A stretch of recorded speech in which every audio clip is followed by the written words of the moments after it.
Hey, welcome everybody to another BD Boxing podcast, broadcasting to you live from the True North. It's your good friends, the BDA, and I'm glad everybody could be on board for this one. Yes, indeed, the spooky Halloween edition is coming to an end, and we gotta do another show, another BD Boxing show before that ends. Of course, we plan on doing one on Sunday after all the fights to discuss all the fights from Saturday. For the moment, we're gonna revisit some of them, some of the new developments that have been going on in the boxing world as well, as a lot of drama and a lot of things that don't necessarily benefit us boxing fans. We're going to talk about that. We're going to point some fingers because that's what everybody loves to do. And we're going to need a lot of fingers here, more than 10, to point out the responsible parties for certain fights falling through.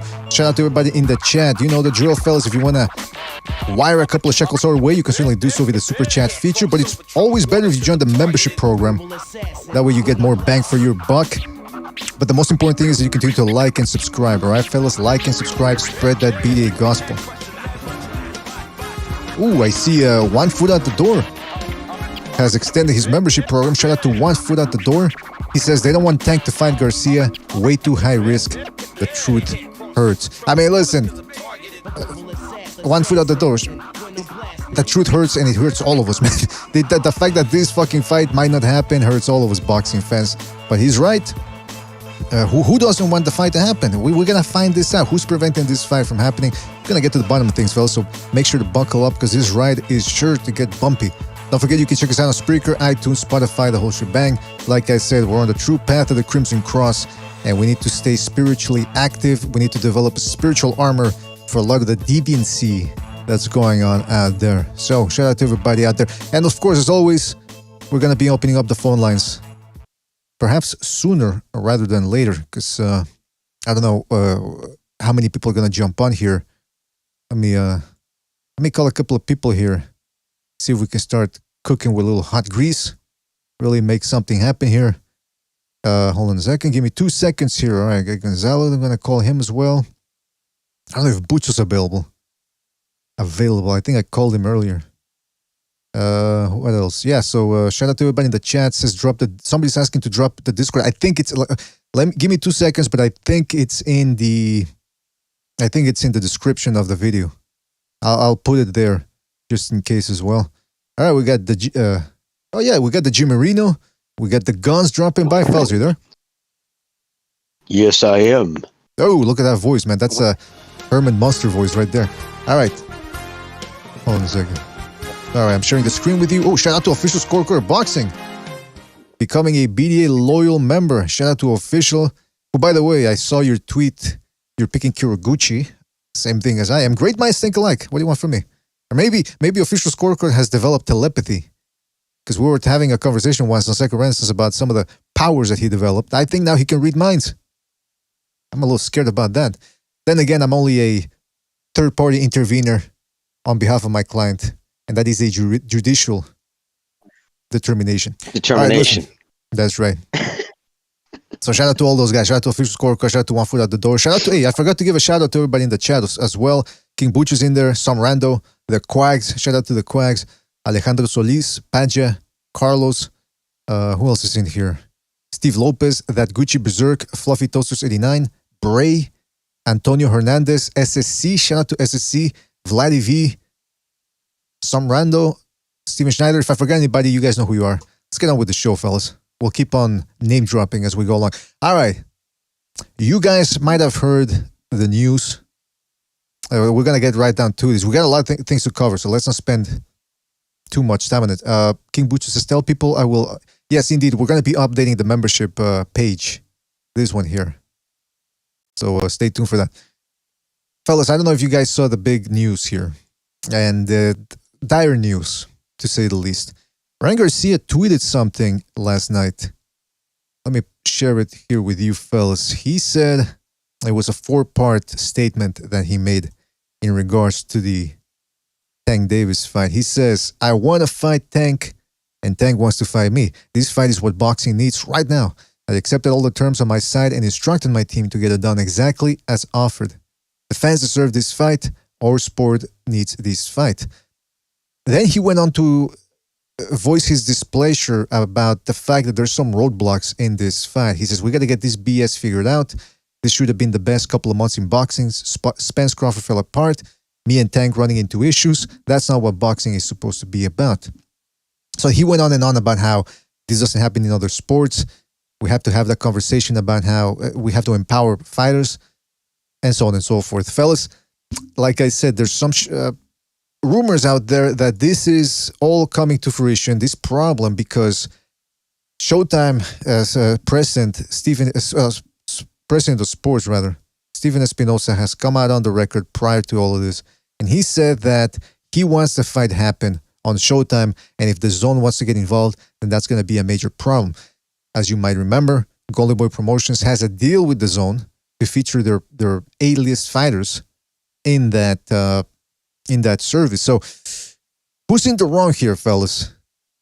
Is it the Zone for wanting to be involved in the fight? Is it Showtime? Is it all of them? Are the networks to blame?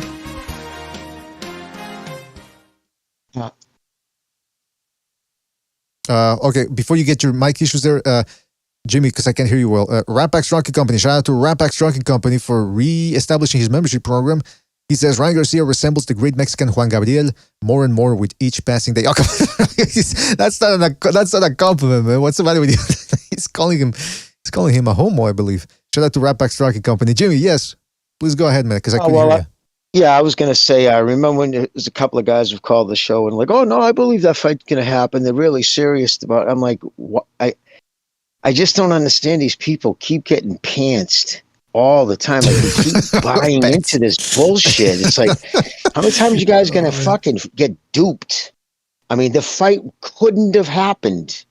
It was a physical impossibility. Neither guy's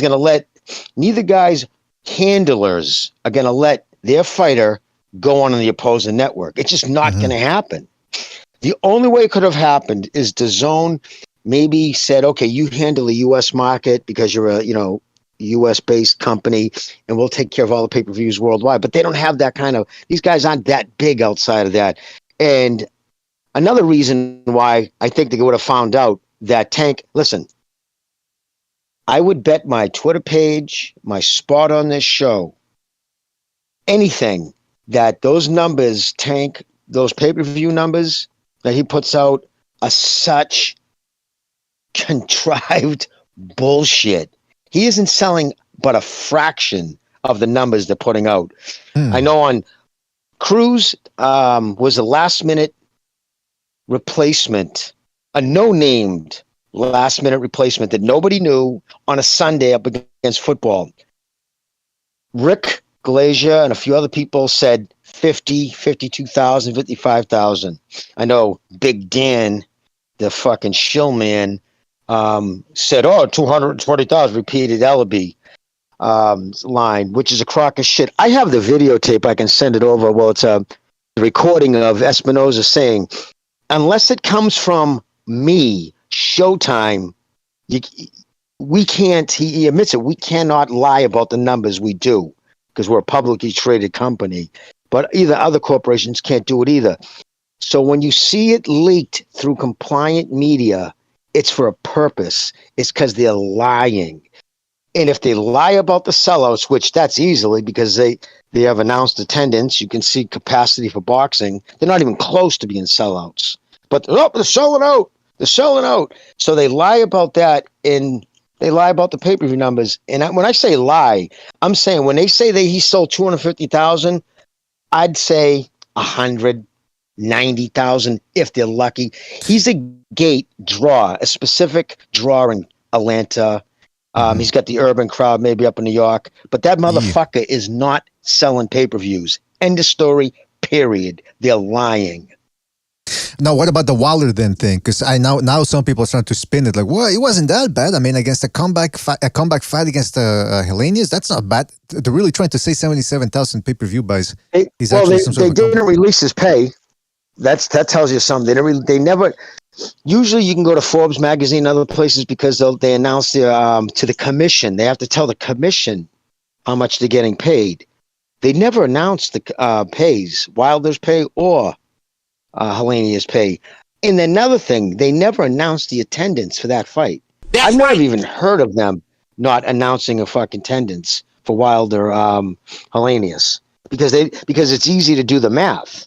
Okay. All right. So the most he ever did was 13,181 when he fought what's his name Brazil or at Barclays Center.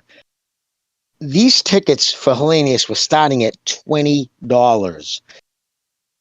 Someone online went using the 13,181 at $300 a piece, which again, these tickets started at 20. That's a $3 million gate, $3.6 million gate, which isn't close to what he did against Hellenius for the gate. But let's just joke and say that's what he did.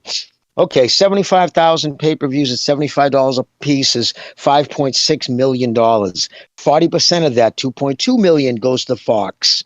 That leaves them what? 3.6, 3.7, or 3.4. Add that 3 million, that's phony. It's probably more than 1.72 million on the gate, really. So 5 million, that fight made. Okay? Mm-hmm. What was Wilder's purse? He got paid 20 million for Brazil. He got paid 20 million for 30 million for the last two Fury fights, and I believe 20 million for Ortiz. Let's say he took a huge fucking haircut on that one and did it for 5 million. That fight still lost millions of dollars. So you can throw that onto the heap of all his other fights that have lost millions of dollars. That dude is a financial albatross. I gotta ask you though, why aren't his fans buying these fights? I mean, supposedly he's their king. It hurt him so much when he got his ass kicked that they had to come up with these wild conspiracy theories. Evidently, they're very invested in him emotionally. It doesn't seem like financially they live up to the hype. No, they don't. Well, Wilder Ortiz too lost in excess of 15 million, depending on what the pay were, and I believe it was heavily laden upon what they made off the back end on the pay-per-views. I'm sure that's how the contract was written out. Like Hellenius probably got 200,000 guaranteed, and you could make up to $1 million on the back end. Wilder was probably like 2 million. You could make up to 20 on the back end, but then it didn't sell. In fact, it didn't even sell enough to barely cover whatever their minimums were if they had them. And like I said, this guy never sold. He didn't even sell out when he fought in his own hometown. When he fought in Alabama, when he fought the Polish kid, he lost out in the ratings to men's curling that Saturday afternoon. No, that was no. Men's curling, Canadian men's curling. I mean, for the bigger come on, man. rating share. That's a fact, dude. They go back. I mean, that's a fact. It was a tweet that was put out then. So Wilder has never sold. Shut your ass, bitch. But this is ridiculous, man. No, just fucking with you. But yeah. And again, it's the same thing with Tank Davis. He is a draw. He'll put some asses in the seats. They've done a good job there getting like that certain crowd in Atlanta, in LA. He's got some urban areas they can put some seats, but he's not selling the pay-per-views they're saying. And part of that, I believe honestly too, what holds those fights up is Heyman would have to open up the books in a negotiation. Well, you're saying that Davis gets this because this is what he does in pay-per-views? Really? Let me see. Show me what you pay tax on. And again, if Showtime does not release the numbers, if the provider itself doesn't say how many they sold, don't believe it. Don't believe it. Now, Rick Glacier has been, I got to say, the numbers he puts out, he's got a connection. He says who it is, and it's right.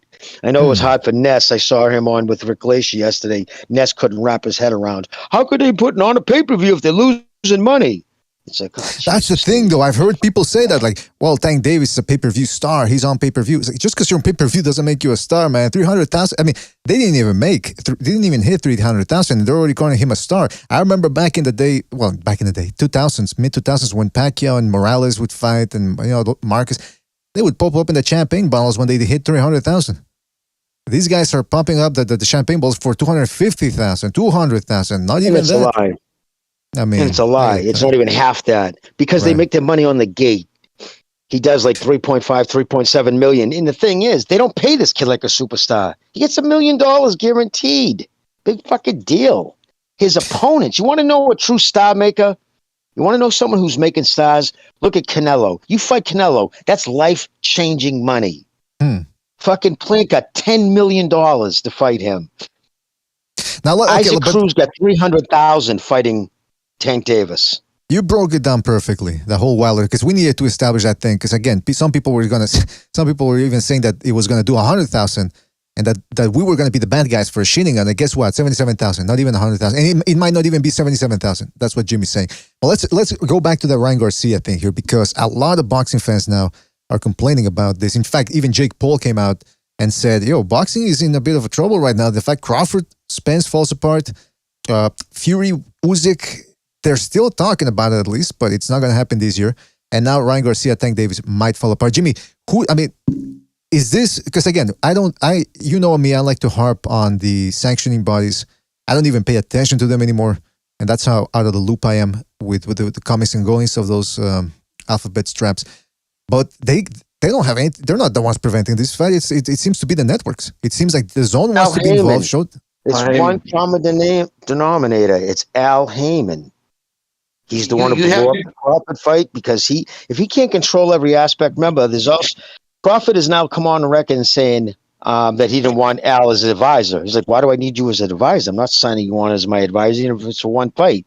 There goes Al's 15%. Oh, I have no interest in making this fight. And mind you, even though it was a cherry pick on wrong, look what it cost the PBC with Wilder losing those belts. He cross promoted with Fury. The first fight lost money. Top Rank even admitted the first fight lost money. But he lost his straps. I don't think Heyman wants to do that again. Why do you think they're going to talk Garcia? Because no matter what they do with Tank, what they're doing is just keeping his name, knuckleheads, nonstop arguing all day on fucking social media about how fucking great he is. Well, all they're doing is just keeping his name relevant. So when he fights Abram Maris, who he will be fighting next. No, but okay, hold on. That's who he's going to be fighting next. No, hold on. Before we get to that, I think Gonzalo also wanted to say something. Oh, I'm sorry, Gonzalo. Yeah, I just think, depending on the dance partner, it will sell a lot. Like Reese versus Deontay Wilder, Ryan versus Tank Davis, and even Spence Crawford, they what's up. But you gotta go get this dude. Like when the Republicans busted into the Capitol during the insurrection, trying to find Nancy Pelosi, or even like now, they the dude that broke into Pop Pelosi's house in San Francisco. You gotta find this dude and whatever hole he's hiding in. Freaking Al Heyman. But okay, but that's a good analogy there, or a good comparison rather. But I mean, look, the problem it seems to me here seems to be that I don't know if we can just blame Al Heyman and Steven Espinoza, or as McGregor called him, the little weasel. You fucking weasel! I mean, it seems to me like the problem is the existence of two separate networks who want to hold on exclusively to their fighters. Because again, and we'd have to talk with somebody who knows the negotiations of the numbers themselves, how it works. Or maybe Jimmy, maybe you know. Because when they did Mayweather-Pacquiao, that was because there was so much money they were willing to split it. Garcia-Davis is a big fight, but it's no Pacquiao-Mayweather. So could they realistically work together and split the revenue, the Zone and Showtime, or is that an impossibility? Because if it is... No, it's not going to happen. The fight's not going to happen. No, but did you hear what I said? Right, but I mean, could they work is it impossible then that they're going to work together? Is that what you're saying?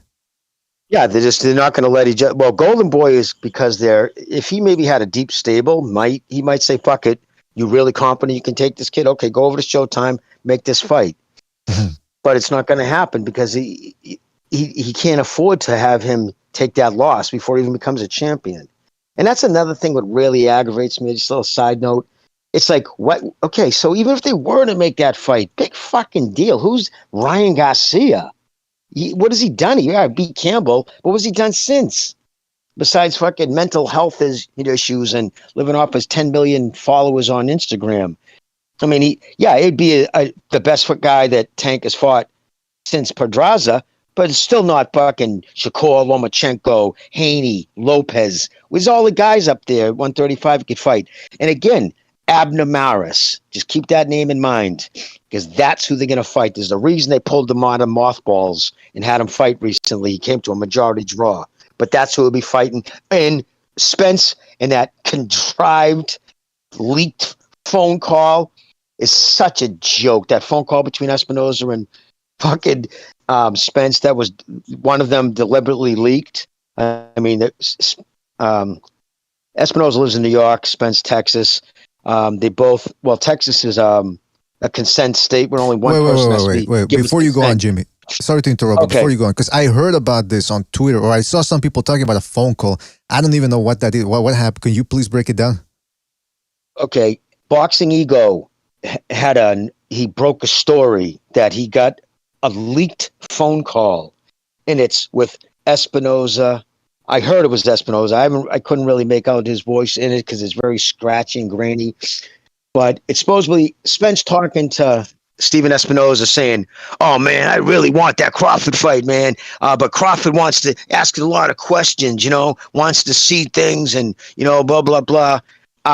It can be looked at two ways. Are they throwing Al under the bus or are they throwing Crawford? But either way, he's telling Espinoza how he really wants Crawford, and he told Al that he wants nothing to do with Thurman. He doesn't want that fight. When reality is, both him and Espinoza are on Twitter. They see everybody saying, "No, that fight ain't going to happen." The naysayers like myself, and right along since before the summer, I'm saying he's going to fight Thurman.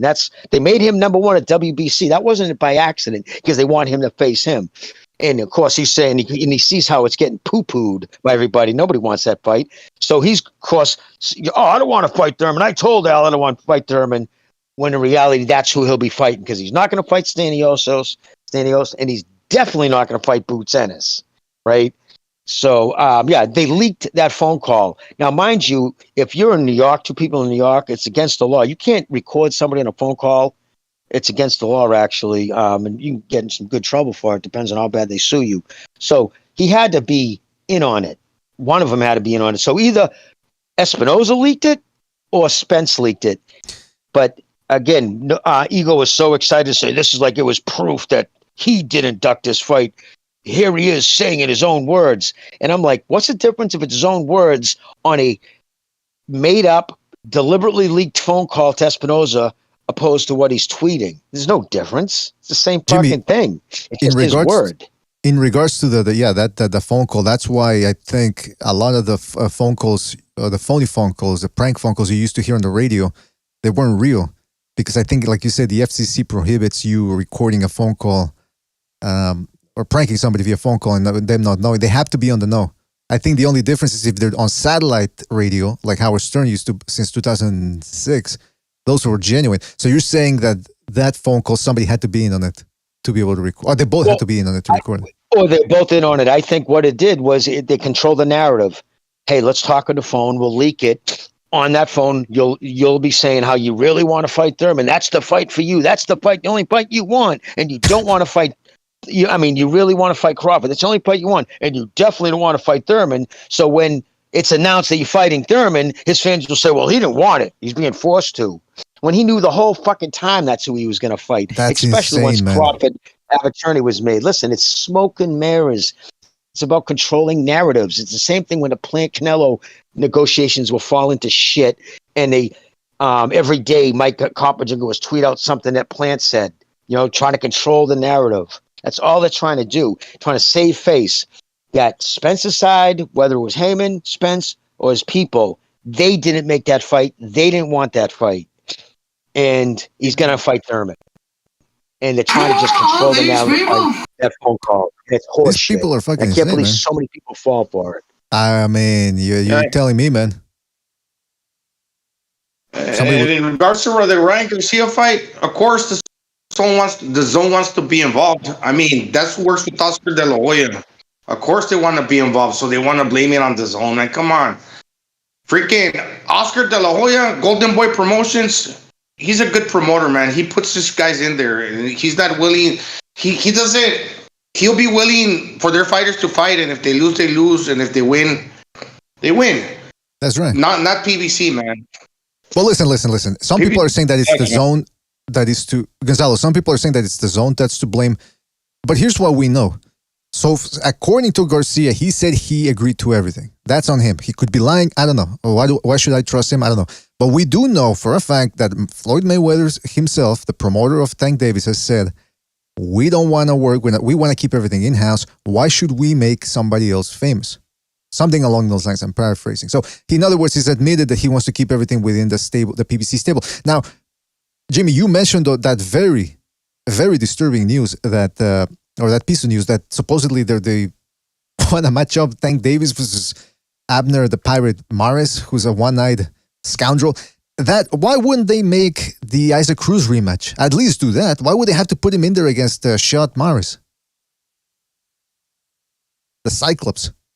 Jimmy, enlighten us, please.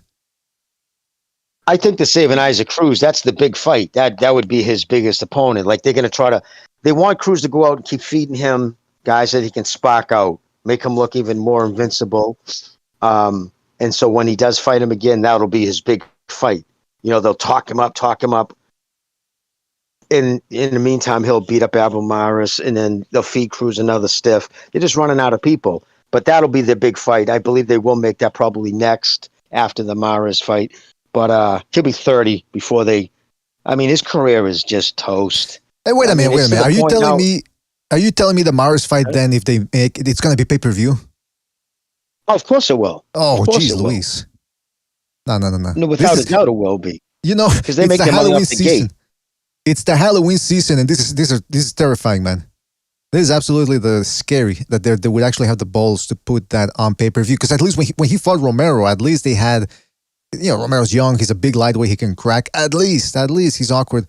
Their Maris can crack a 135 or whatever. I don't know if they're gonna do it at 134, just to save face or something. He can crack. He's spastic. He's fat. He's one-eyed Jack. I mean, come on, man. How are they going to try to spin this? Are they going to release another leaked phone call? And by the way, Jimmy and Gonzalo, we've got exclusive news here. Who leaked the phone call? Who was listening in on it? Look at that. It was Gene Hackman from The Conversation. I knew it. I think I saw that guy under my toilet. I think I saw him in my bathroom too, man. They'll put a spin on it. They'll put a spin that he was, it's going to be Maris though, and it'll be a pay-per-view because they can't go backwards, Mr. BDA. They can't suddenly take him off pay-per-view because now he's a pay-per-view star. See, what the thing is with anything in life, once you lie and you have to perpetuate the lie, you have to keep it going. What are they going to do? Take him off and put him on Showtime against Abner Maris? No, because the pay-per-view does two things. It pays, you know what I mean? They don't have to worry about, it covers the fighters at least. And again, they don't care what the pay-per-view does. That's just lies for his dim-witted fan base. They live off the fucking gate. That's what they make their money off of. If they don't pay this kid shit, I know they like to talk about this kind of stuff. His guaranteed purse, look it up. It's $1 million. His opponents make $300K.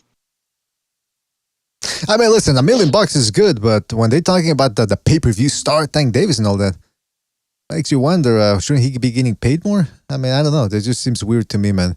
But anyway, listen, we're going to open up the phone line soon to allow people to talk about this. I want to, before we get back into the Lomachenko fight, by the way, because I want to get some official predictions for the fights themselves. I want to get back into something, because we're in it now. We're talking about the business side of boxing. So I think we have to talk about Jake Paul.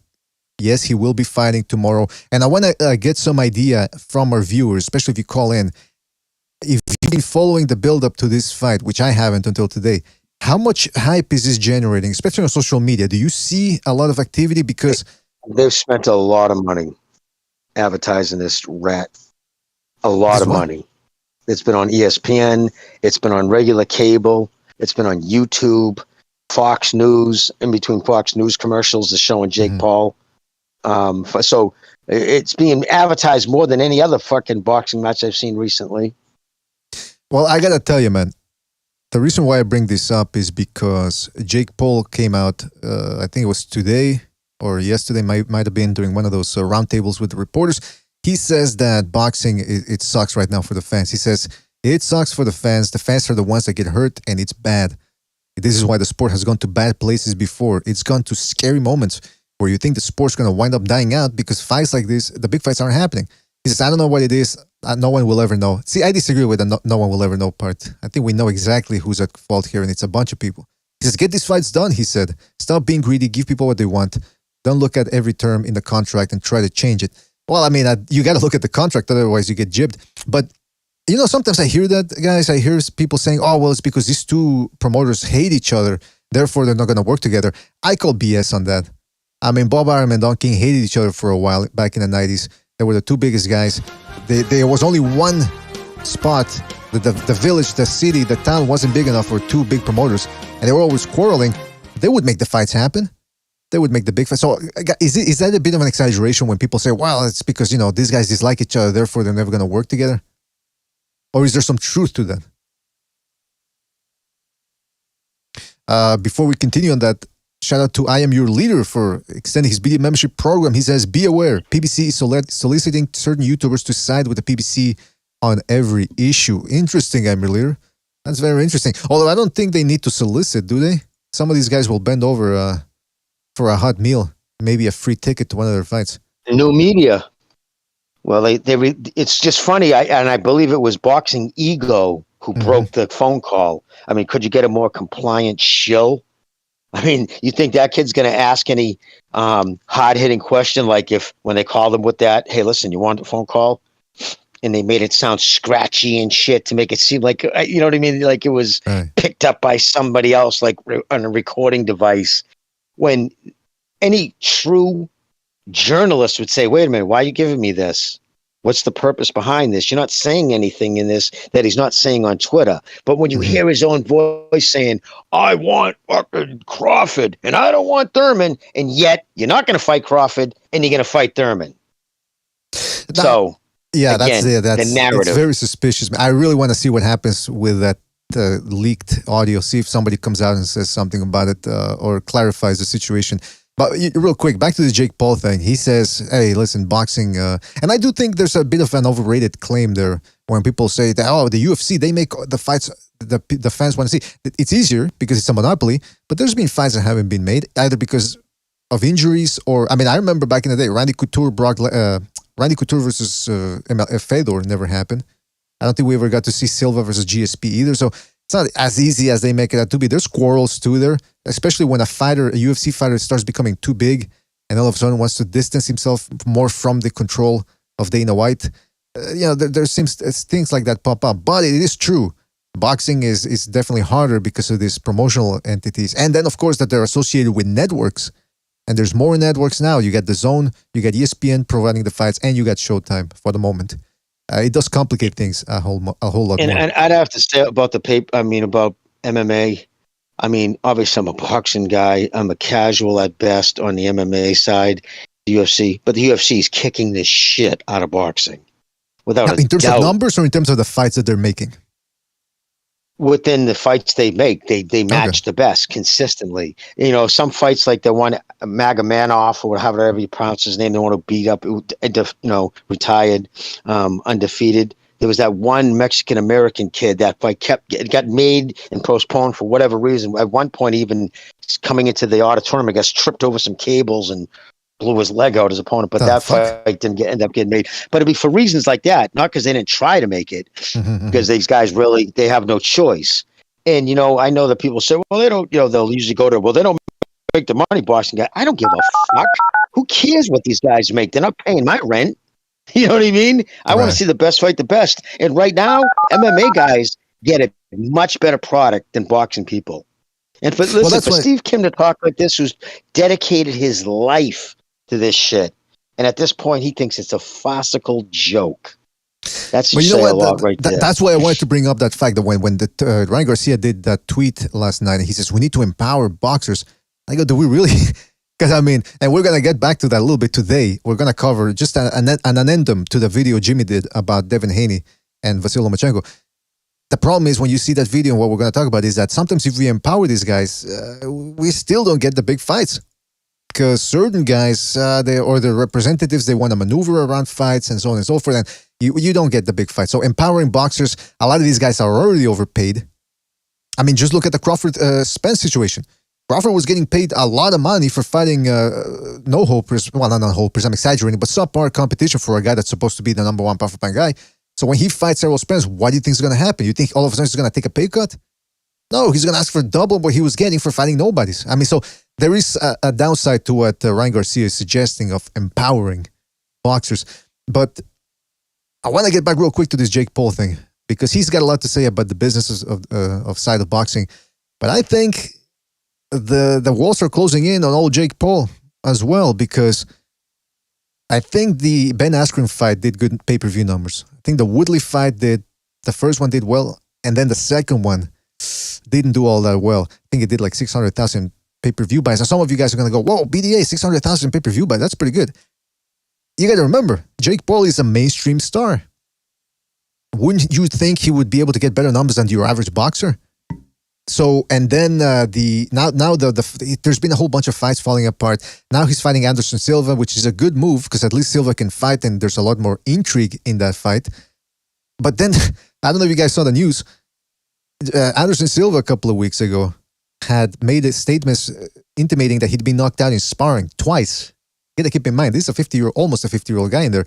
So the commission took note of this. They said, wait a minute, buddy, I don't think we can let you, we got to look into this if you've been getting knocked out in sparring. So then Anderson Silva walked back his comments and said, no, people are mischaracterizing what I said. It was an interview.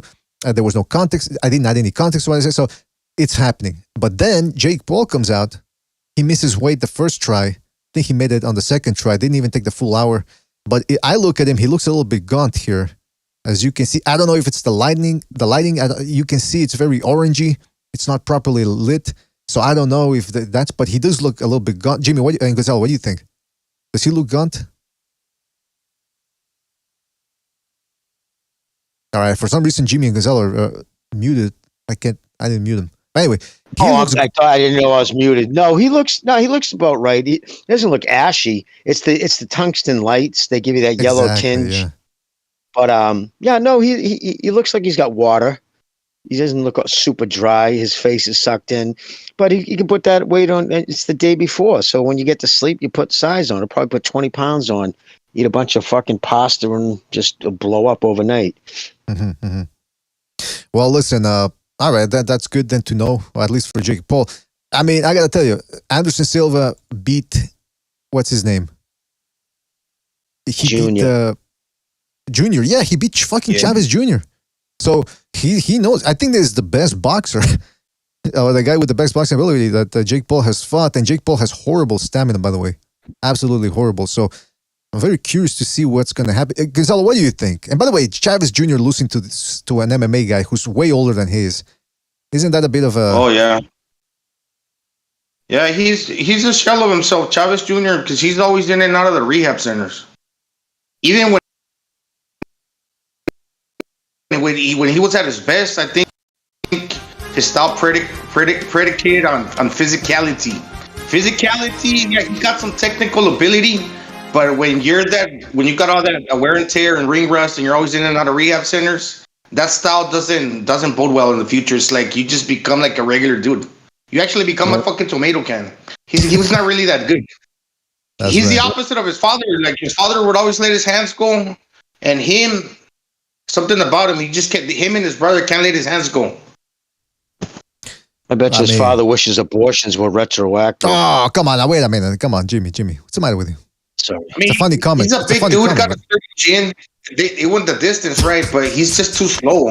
Oh, man. Too slow. And Jake and Anderson Silva, I mean, he's a decent boxer.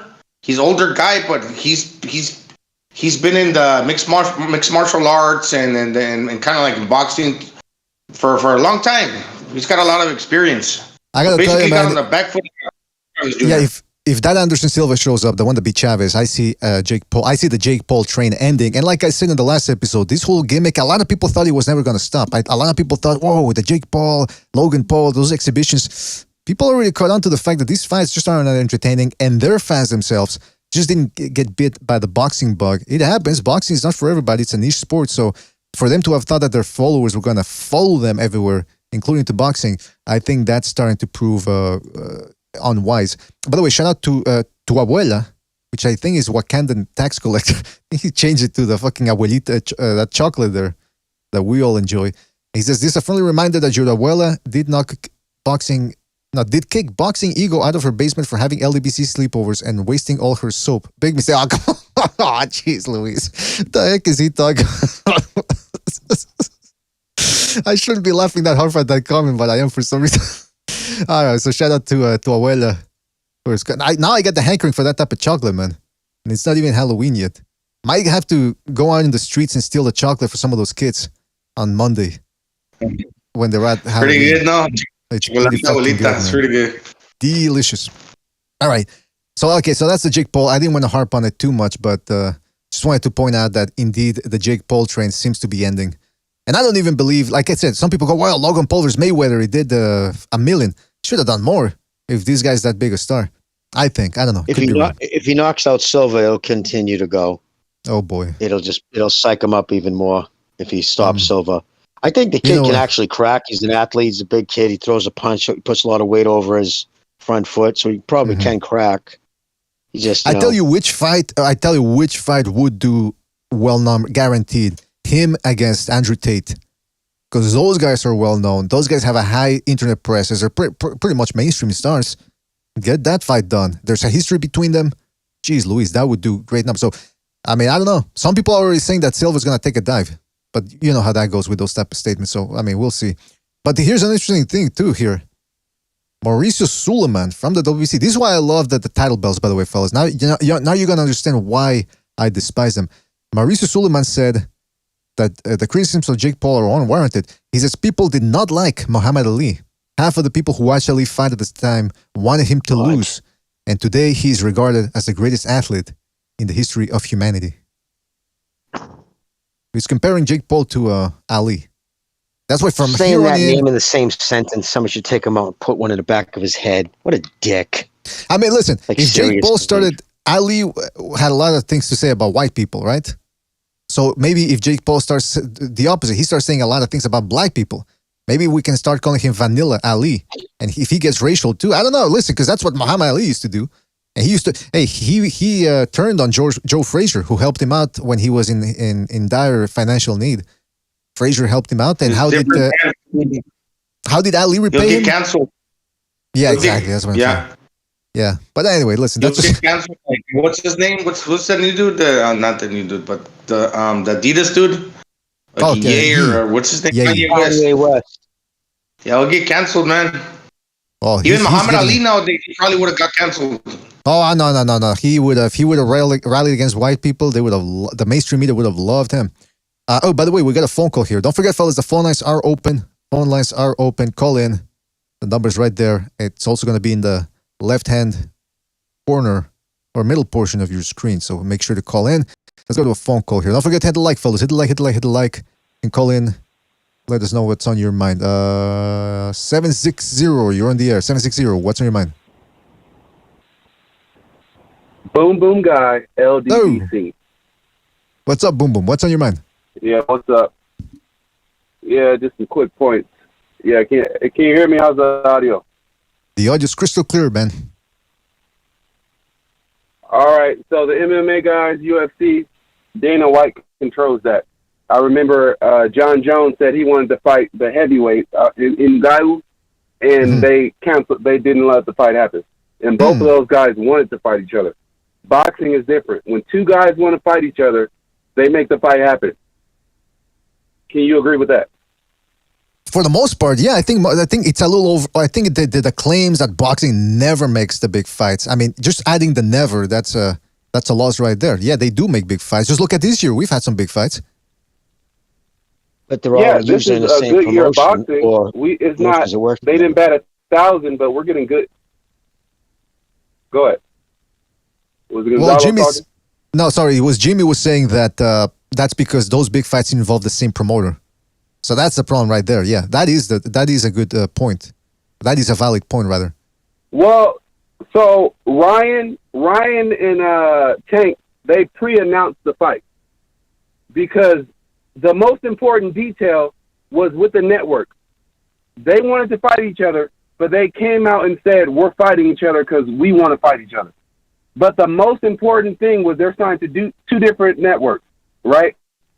So how do you announce a fight when they said, oh, we just got a minor details. No, that's the whole fight right there. You got to have DAZN and Showtime on the same page. So, of course, I wasn't surprised that fight is basically going to get stalled out again. Man, that's bad news. And man. let me do some Loma talking right quick. Loma's fighting tomorrow. I've been listening to the press conference. I actually like Loma. Loma is a sincere guy. He's not cocky. He doesn't have to. He sells himself by being Ukrainian nationalist, a prideful champion. So I like the guy. When most of the conversations come from the Loma fanboys or the Loma fans, but I like Loma. There were some certain things that Bob did to make it everyone bash Loma, but it wasn't Loma. So he has a good fight coming up. I think Ortiz is a poor man's Devin Haney. It's a perfect fight for Loma to prepare for the Haney fight. Because Ortiz is 5'8". I think Haney is about 5'8", 5'9". 71-inch reach from Haney, 69 from Ortiz. So he's fighting a similar fighter, a big fighter with not dangerous power. Perfect fight. I'm going to gauge the Haney fight by how Loma handles Ortiz. I mean, but they're different styles. Good luck to Loma. I hope you win. All right. Boom Boom. Thank you for calling in, man. Take it easy. All right. Yeah, I was gonna say they're different styles, but I don't want to get into back and forth. But anyway, I mean, from a dimensions point, yeah, I guess you could say that they're both strong fighters. But who was gonna say that? I heard somebody say that here. Most of the body, man. This guy knows how to fight on the inside somewhat. It's pretty good on the inside compared to Devin Haney. He don't like to trade shots in the inside. This guy will. Jermaine Ortiz. It's going to be an interesting one for sure. And I want to talk about that and get predictions about all the fights that are going to be going down tomorrow. We got another caller from the 660 area. Hold on a second. 760. What's on your mind? Hey, what's up, BDA? This is Don Chingazos. Oh, Don Chingazos. What's up, man? And what's up? Yeah, I'm hearing this narrative all over the place that boxing is dying. And truth be told, I just don't see it because I still see the Mexicans fighting each other. I still see the Japanese fighting each other. The Europeans are fighting each other. It's really PBC and Black American fighters who aren't really fighting each other. So the people that are saying boxing is dying, that's because they rely on the PBC and they rely on fighters like Spence and Crawford to fight each other for their entertainment. Because how I see it, we got good fights tomorrow. We also got Zurdo versus B-Boy coming up. That's right. John Cepeda versus Prograis. We got Butler versus Inoue. We got Fury returning on December. Navarrete versus Valdez is probably happening in February. We got a lot of good fights coming up. It's just the certain fighters who aren't fighting each other. And as for the money involved in boxing, all the companies are struggling right now just to stay afloat. Even HBO Max, who has like a lot of good movies, they're struggling just to stay afloat. They might go under. And Showtime, who isn't really relying on the PVC to stay afloat, they're going under as well. And a lot of companies are struggling right now, not just entertainment companies. Well, I'll tell you what, economic crisis that's happening. Yeah, I'll tell you what, man. These pay-per-views, man, they're not gonna help either. By the way, Don Chingazos, who you picking for Camarón Cepeda versus Jojo? Camarón Cepeda by KO or TKO. All right, fantastic. On reference to Tank versus Ryan, because I hear it might not even happen. I never understood how the fight was going to happen to begin with because, I mean, they couldn't even guarantee any purses for Spence or Crawford. So what makes me think that they're going to have money to make Ryan versus Tank? Well, the reason why, bro, because the guy is I can't really hear because he has 10 right million followers on Instagram. It would be investors willing to put up Jimmy, money you're for cutting that. up. Excuse me. Jimmy, you're cutting up, man. You're cutting up, man. Shit. Okay, he left. All right, well, listen. By the way, Don Ramon, before we continue, are you in the chat? I think I saw you in the chat. As Don Ramon. Oh, no, I tried to, yeah. I'm still blocked or whatever from the I think I chat. saw... That's why I'm not in there. I think I saw your brown avatar. But anyway, because you're not. I checked that the blocked list. You're not blocked, so I don't know what could be happening. I don't know if you're. Well, try again. See if just post something right now after you're done with the phone call. But yeah, Jimmy, you were gonna tell something to Ramon about the pay-per-views. Jimmy. All right, I think Jimmy's on having some problems here. All right, listen. So as I was saying, they don't have the money for Spence and Crawford. So what makes me think they were gonna have the money for Ryan versus Tank? And I just don't see PBC as the type of platform that would allow Tank to go into the zone and become content for the zone, because they're struggling right now. They need their exclusive fighters. That's right. To stay around. How I see it. It's a game of power. And yeah, Jimmy it's a game said of that content. Whoever Jimmy has said the that in most the beginning. content is the king to them. It's like Jimmy said in the beginning. It's that right now Golden Boy Promotions too. They got undefeated fighters, but it's not that deep a stable or as deep as Top Rank, for example, or other. So I mean, but even then, now that I mentioned it, I think that's the other thing. A lot of these other promotional companies want to keep everything in house because they don't have the willingness to risk these fighters. I think only for the big fights or when there's no other fight to make. But this is disgusting, man. This is the only Mr. fight. BDA, can you hear me? Yeah, I can hear you, man. Oh, all right. Yeah, I don't know what the hell happened, man. What I was trying to say is because of who Garcia is and his 10 million followers on Instagram, there'd be plenty of people. They would find the money for it. They would find investors because they could throw that on like Cinco de Mayo Day or something else, or just Garcia being Mexican American and Pretty Boy doing commercials already. That'd be a big fight. That would be finally a pay-per-view that didn't have to lie about.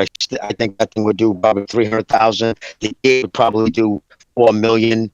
They would have site fees. They could do it in Vegas. Vegas would offer site fees. So that would generate. And when you see, the thing is, when you have a site fee, right? Say if you get a fight in Vegas, they're going to pay you in advance for that fight.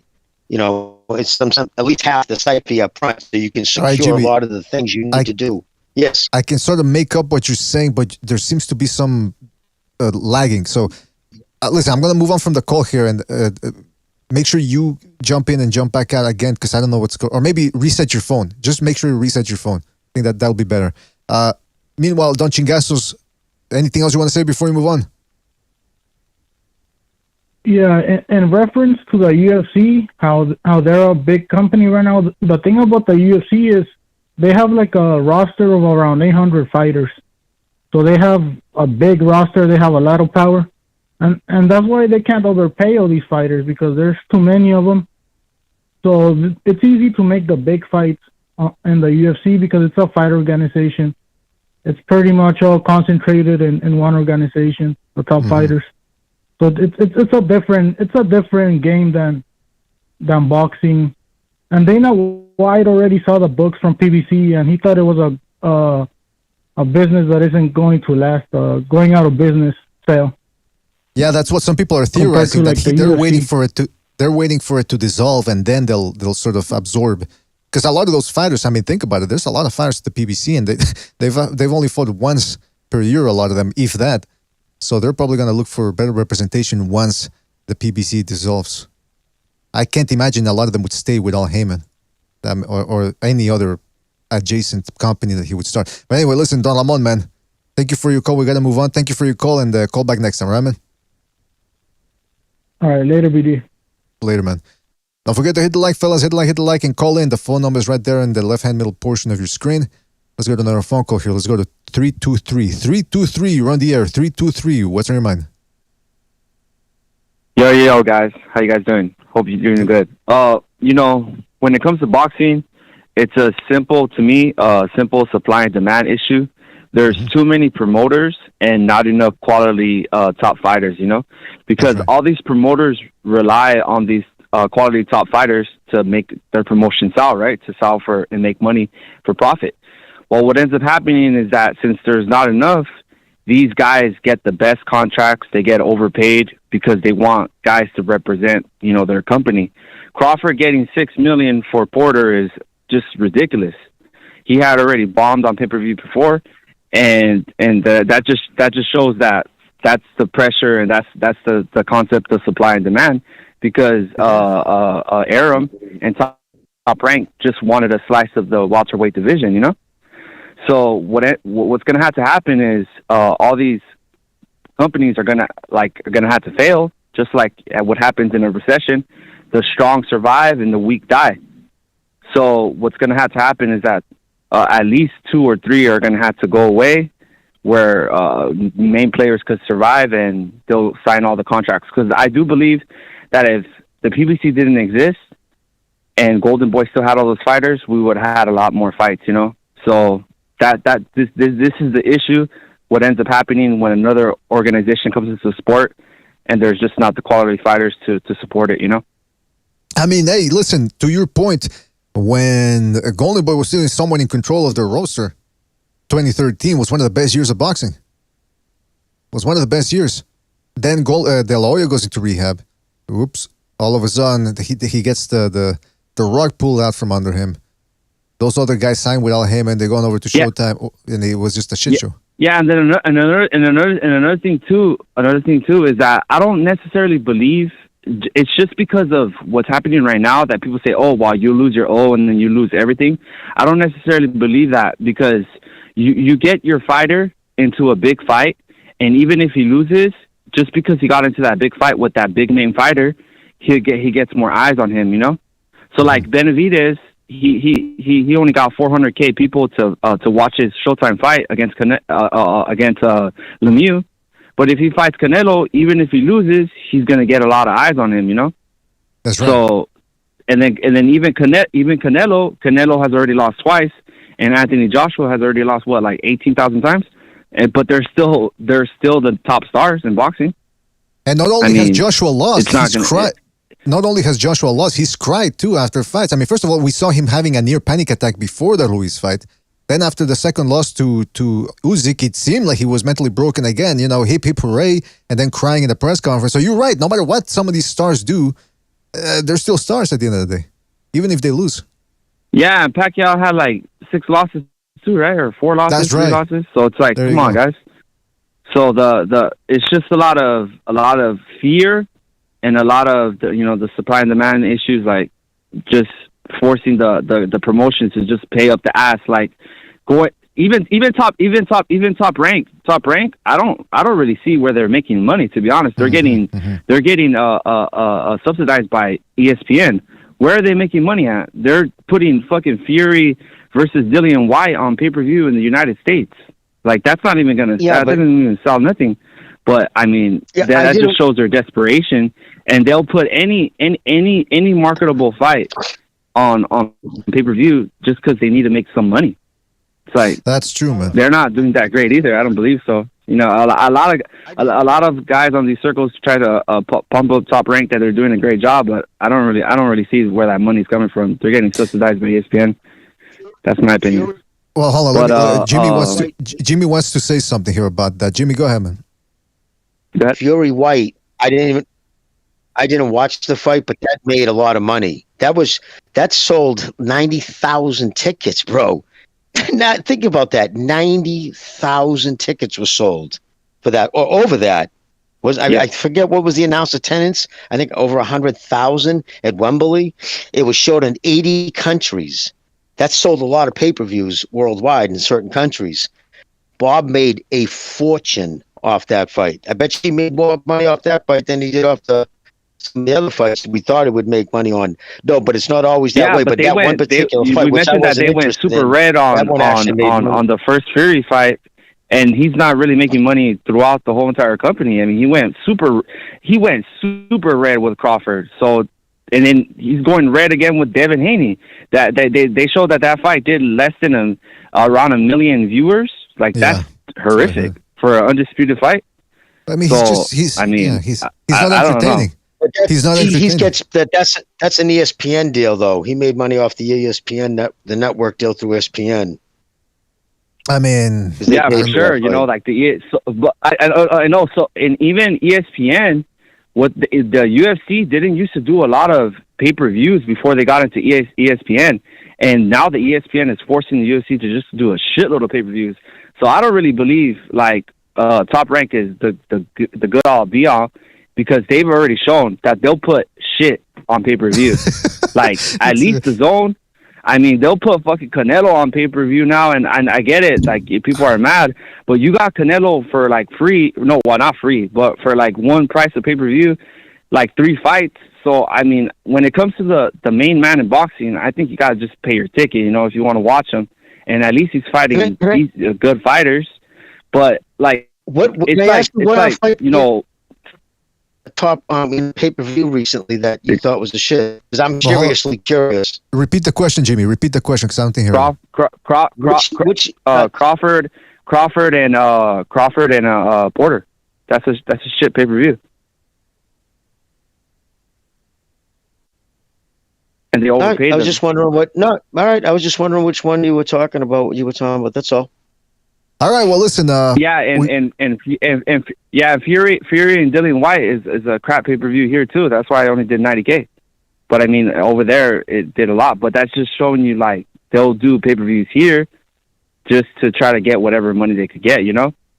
But wait, I forgot. I think that Dylan. I really hope the Zone is the one that takes over, you know. I forgot, man. That's what I hope. White versus Fury was pay-per-view here in North America. I didn't think so. Fury versus Dillian White was pay-per-view. Yeah, I bought it. Man. Really? What? I bought it. I forgot about that. Must be. Yeah.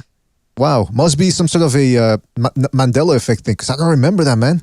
But then again, I do think I watch. Yeah. Fuck. Somebody in the chat help us out, man, because I think I'm having a Mandela moment, Nelson Mandela effect moment. But anyway, listen, caller. Good points, man. Good points. Call back next time, right, man? For sure, man. Have a good rest of the day, guys. You too, man. Take it easy. Take it easy. Yeah, listen, these pay-per-views are killing boxing too. That's the other thing. I mean, imagine, like somebody said, imagine you have to watch NFL and you got to watch to pay the Super Bowl, or you got to pay to watch the best teams fight, play the best. That's insane, man. By the way, don't forget to call in. Numbers in the left-hand middle portion of your screen.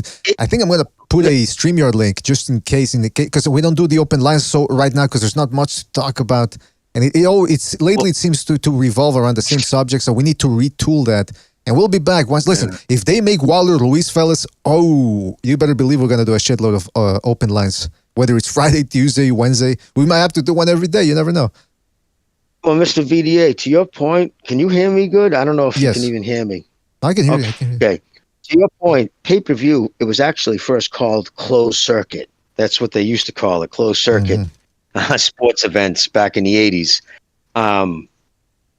It's the driving force behind what's happened to the sport. When it was on free television, Muhammad Ali fought in front of 70 million people worldwide at the time when the world, like, was 7 million? Yeah, 70 million. It just insane numbers. And that was a regular ABC Wide World of Sports on a Saturday night. Fights the whole country would tune in when there was 3 networks, of course, you know. But without a doubt, it fractured the sport. It was the clown first started with the closed circuit TV because they started paying these fighters and started paying them so exorbitantly, it went beyond what they could make on the commercial end. Because again, they used to make the money on commercials. A big fight, like the Super Bowl, people pay millions of dollars for 1 minute space on, the Super Bowl. Right. When you had Muhammad Ali fighting, you would have Hertz, Pepsi. You guys spend fortunes on commercials. The fighters get a slice of that, promoting a slice of that. Once it got to the point where even the commercials weren't going to cover it, these fighters wanted, or what the money they were paying, and again, at the end of the day, the promoters get a slice of the fucking money of the purses.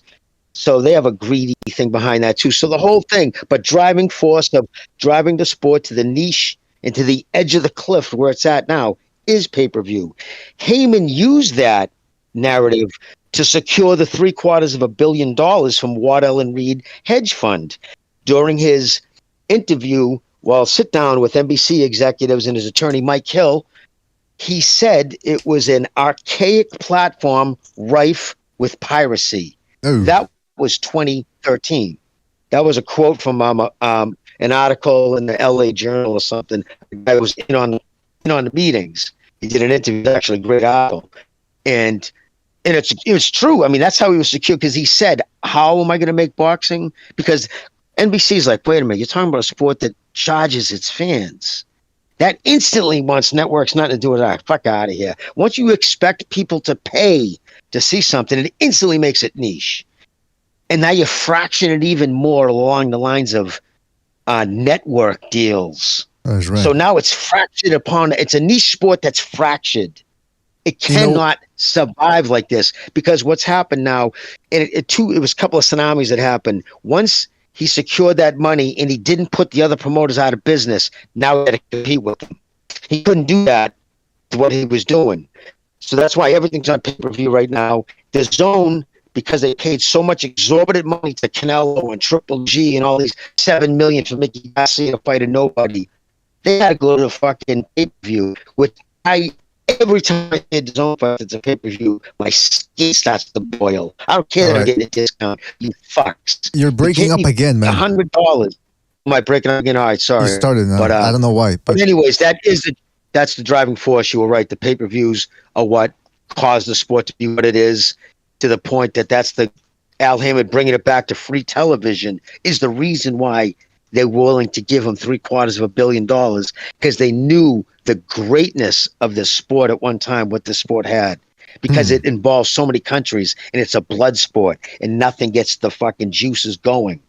And they knew the potential boxing could have again on the world stage, but not as long as it's a pay-per-view. It'll never get past where it's at. All right, let's go to another phone call here. Let's go to 410. 410, you're on the air. 410, what's on your mind? How you doing, guys? I agree with a lot of what he was just saying. However, it can't be overlooked that boxing is just simply nowhere near as popular as it was each decade you go back. It's a niche sport. The advertisers aren't there for it, even in the 90s, because the pay-per-view model was alive and well throughout the 90s, and a good part of Mayweather and Pacquiao's reign, and boxing still sustained.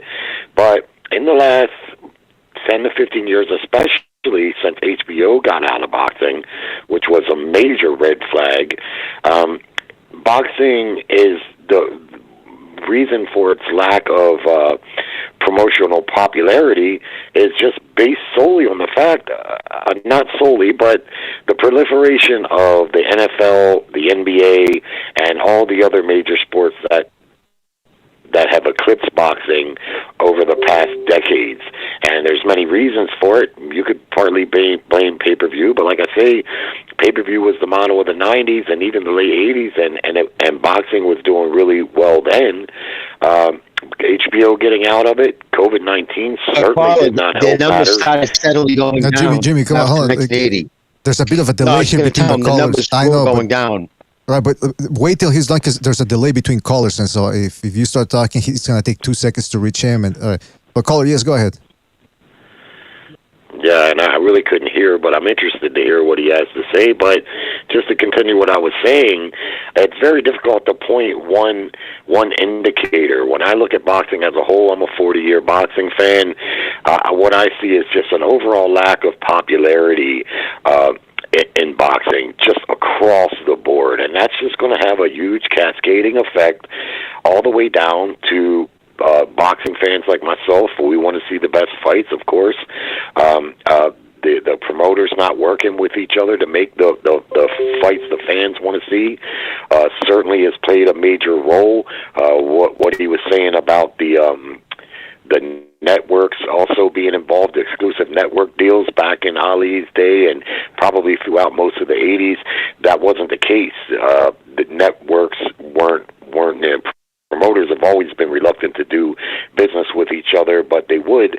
But now you got these exclusive network deals that make it even more complicated. You add the sponsorship in, and so you take a fight like this Garcia-Tank fight. Well, it's not just the networks that are causing problems there.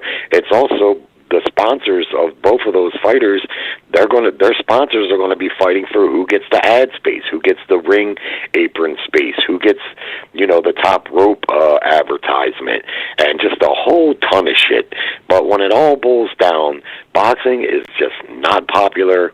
Leonard Ellaby said there's about 350 to 500,000 hardcore boxing fans across the entire United States that are willing to pay, and I don't think that number's too far from inaccurate. Add the streaming in, and then there we go. We're in a bad place. Showtime and PBC, I hope for them that they can right that ship and PBC lands on its feet, because one less provider for boxing is really, I don't know, I don't see where it's going to be advantageous for any of us boxing fans. So that's really all I had to say. All right, man. Listen, thank you for calling in. We'll address everything you said, man, and hopefully boxing gets out of this rut that it's in right now. Caller, thanks again, man. Call back next time, right, man? Always appreciate it. Thank you, Dale. Thank you. All right, Jimmy, Mr. before we get to the next phone call. I can hear you, man. Yeah, I was just saying that you can't try not to, guys. Hear him. I couldn't hear him at the end. The whole last thing he said. I don't know when you got off with him. I couldn't hear anything. I just got off with him. But before we get to the next caller, you wanted to add something to what he said. Well, from what up till I heard, yes, he's right about some of his things too. But no, but it all ties in together. First off, it's kind of, we do it as Americans. I do it myself sometimes, so I'm not like saying what he did was, outrageous. But we look at sport like what he said as an American. But the sport worldwide has never been bigger, ever in its history. It was never this big in Russia because it was Russia. It was the Soviet Union. We had half the world was communist back then. There was no professional sports in communist countries. Mm-hmm. Think about it. All Eastern Europe, Russia, all these fights now. Japan, it was an afterthought. So worldwide, the sport has never been bigger, and it's a blood sport. So nothing will get people's juices going more. So it's there. The fact that soccer gets people going under the nationalistic. If we look at boxing solely through the eyes, like, yes, in the United States, it's fucking a shell of itself.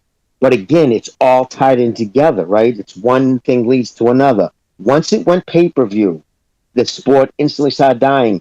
And again, like you said, the NFL, the NBA, it all started getting bigger. But in the 90s, once they started taking all the big fights and moving them to pay-per-view, that instantly, think about people like my father's age and older. He's passed now, but those guys, there was guys, Ouchie McGinnis, man, God rest his soul, 90 years old, 70 years of it spent in and around rings, never bought a pay-per-view.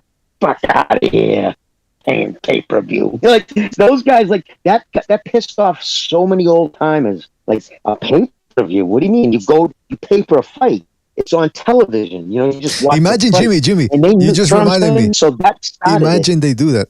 Imagine they start saying at some point. Imagine at some point they start going. You know how when you go to the motel and they get the vibrating bed for 50 cents. You get 5 minutes for 50 cents. Imagine they start doing that with boxing. It's like you got to pay for 6 rounds, and then whoop, all of a sudden it cuts off. You got to pay for the next 6. I wouldn't put this past them, man. What, you want to see NFL guy? Start charging people. Oh, I want to see the game Sunday, huh? Oh, it's $2.99 per game, or X amount of money. Super Bowl, or we're doing a deal this year, $100. It would fizzle within 10 years. All right, now let me get to a phone call here. We got 909 calling in. 909, you're on the air. 909, what's on your mind? Well, on this subject, I remember seeing like a video that talked about how I think it was Paulie Malignaggi. He was talking about how the fight of the century, Ali versus Frazier, what is kind of like catalyst for all this, like 2 undefeated champions fighting each other for like the big payday. Like that was like the blueprint. But I think it went a little too far. I think what boxing needs now is more free agents like Canelo, Devin Haney. I think to an extent, Deontay Wilder and Tyson Fury are free agents because they made the top-ranked PBC fight. So I think just more top-rate, just more free agents who make the fights, because I think just back in the day, people just want to see people fight each other. Like, you saw, like, Larry Holmes was the guy who held down the division in, like, the 80s, and then Mike Tyson beats him, and then you see Evander Holyfield fight Larry Holmes, and then you see Mike Tyson fight Evander Holyfield, and then, like, there's, like, this whole narrative that gets built up because everybody's fighting each other. Mm-hmm. Passing the torch. Yeah, and then George Foreman comes back, and, like, he's like the dark horse of the division. There's like so many things going on in that division at that time that's not really going on. Now, well, I mean, because people won't or can't fight each other. I mean, listen, that's a good point. I don't know if the promoters would enjoy a bunch of free agents running around. I think they want to keep people locked in. But you never know, man. Maybe that's really just Canelo, too. I just want to say that's just Canelo. Everybody else is signed to a promoter. I mean, listen, we'll see, man. We'll see what if more of these guys start, I don't know, getting different representation. I mean, it's a tough one, man. It's a tough one. But listen, caller, we got to move on to another call. Anything else you want to say before we move on? I was just gonna say I think that's the case for all of boxing history. Like Ezra Charles will fight Jersey Joe. Jersey Joe will fight Rocky Marciano. They'll fight Joe Louis. It's like there's like all these narratives that get built up that help the health of the sport in general. And I think Pro Box and BOK Prime could help the health if they run business properly. But, Interesting. I don't know. Interesting. Yeah, we'll see what happens with the what's it called, the streaming platforms, because you saw Triller coming to the fore. They didn't know what the hell they were doing. Yeah. So I mean, it takes, if they align themselves with some real boxing people and they really lay out a good plan, maybe the streaming platforms could change the future. But boxing is a notoriously difficult sport to impregnate, or excuse me, not impregnate, to penetrate and try to change from the inside. So caller, thank you for your call. We'll catch you on the next one, all right, man? All right. Take it easy, man. I hope he's right, though. Mr. B, if yeah, true, and Crawford's getting $10 million. I don't know if that's the number I heard thrown off for this Indonesian fight. That's what I heard. I think it's going to lose money. So another knucklehead overpaying. If they're really putting up $10 million for that fight, split person, that's insane. And they're going to put it on as a pay-per-view. They probably won't survive. This will probably be there in and out. From what I understand, they're not fronting the money. I think they're just offering the platform. I don't think they... okay. That's what I heard. I don't know. I could be wrong. Let's go to a StreamYard call here. We got Telkines Pancration. Telkines, are you there? Yes, BDA, I'm here. What's up, man? Yes, in continuation from what a few previous callers said, they were talking about how the promoters not working with each other. Now, in conclusion to that, I see it's a combination of the promoters not working with each other, as well as the fighters avoiding each other. So even though that some may see a monopoly in boxing, like these promotional companies like Matchroom, Top Rank, Golden Boy, just to throw a few names out there. With those promotions, the main problem is, they don't work together, and that lack of finding a common middle ground to make these fights happen, it really puts a bad fog throughout the sport. So we can't see legendary fights like Mickey Ward and Arturo Gatti, just great fights like that. I understand that the majority of these good fights that we have nowadays come from within the same promotion. Each fighter is represented by the same promotion. Now, if we could take a step back and see that the different, let's just say I'm not saying we need to bring in like so many promotional companies that it just completely overloads who to follow. But I find it very important that there's a variety of promotions and that nobody should have a monopoly. Well, yeah. I mean, that's let me ask the panel, guys. What do you think about that monopoly? Good or bad? In terms of boxing, in terms of what? Oh, for me, Monopoly. I don't know. Gonzalo, go. He's just out. No, I like that. I like the little shoe. I like the little shoe in the game. No. The little one. The one that you...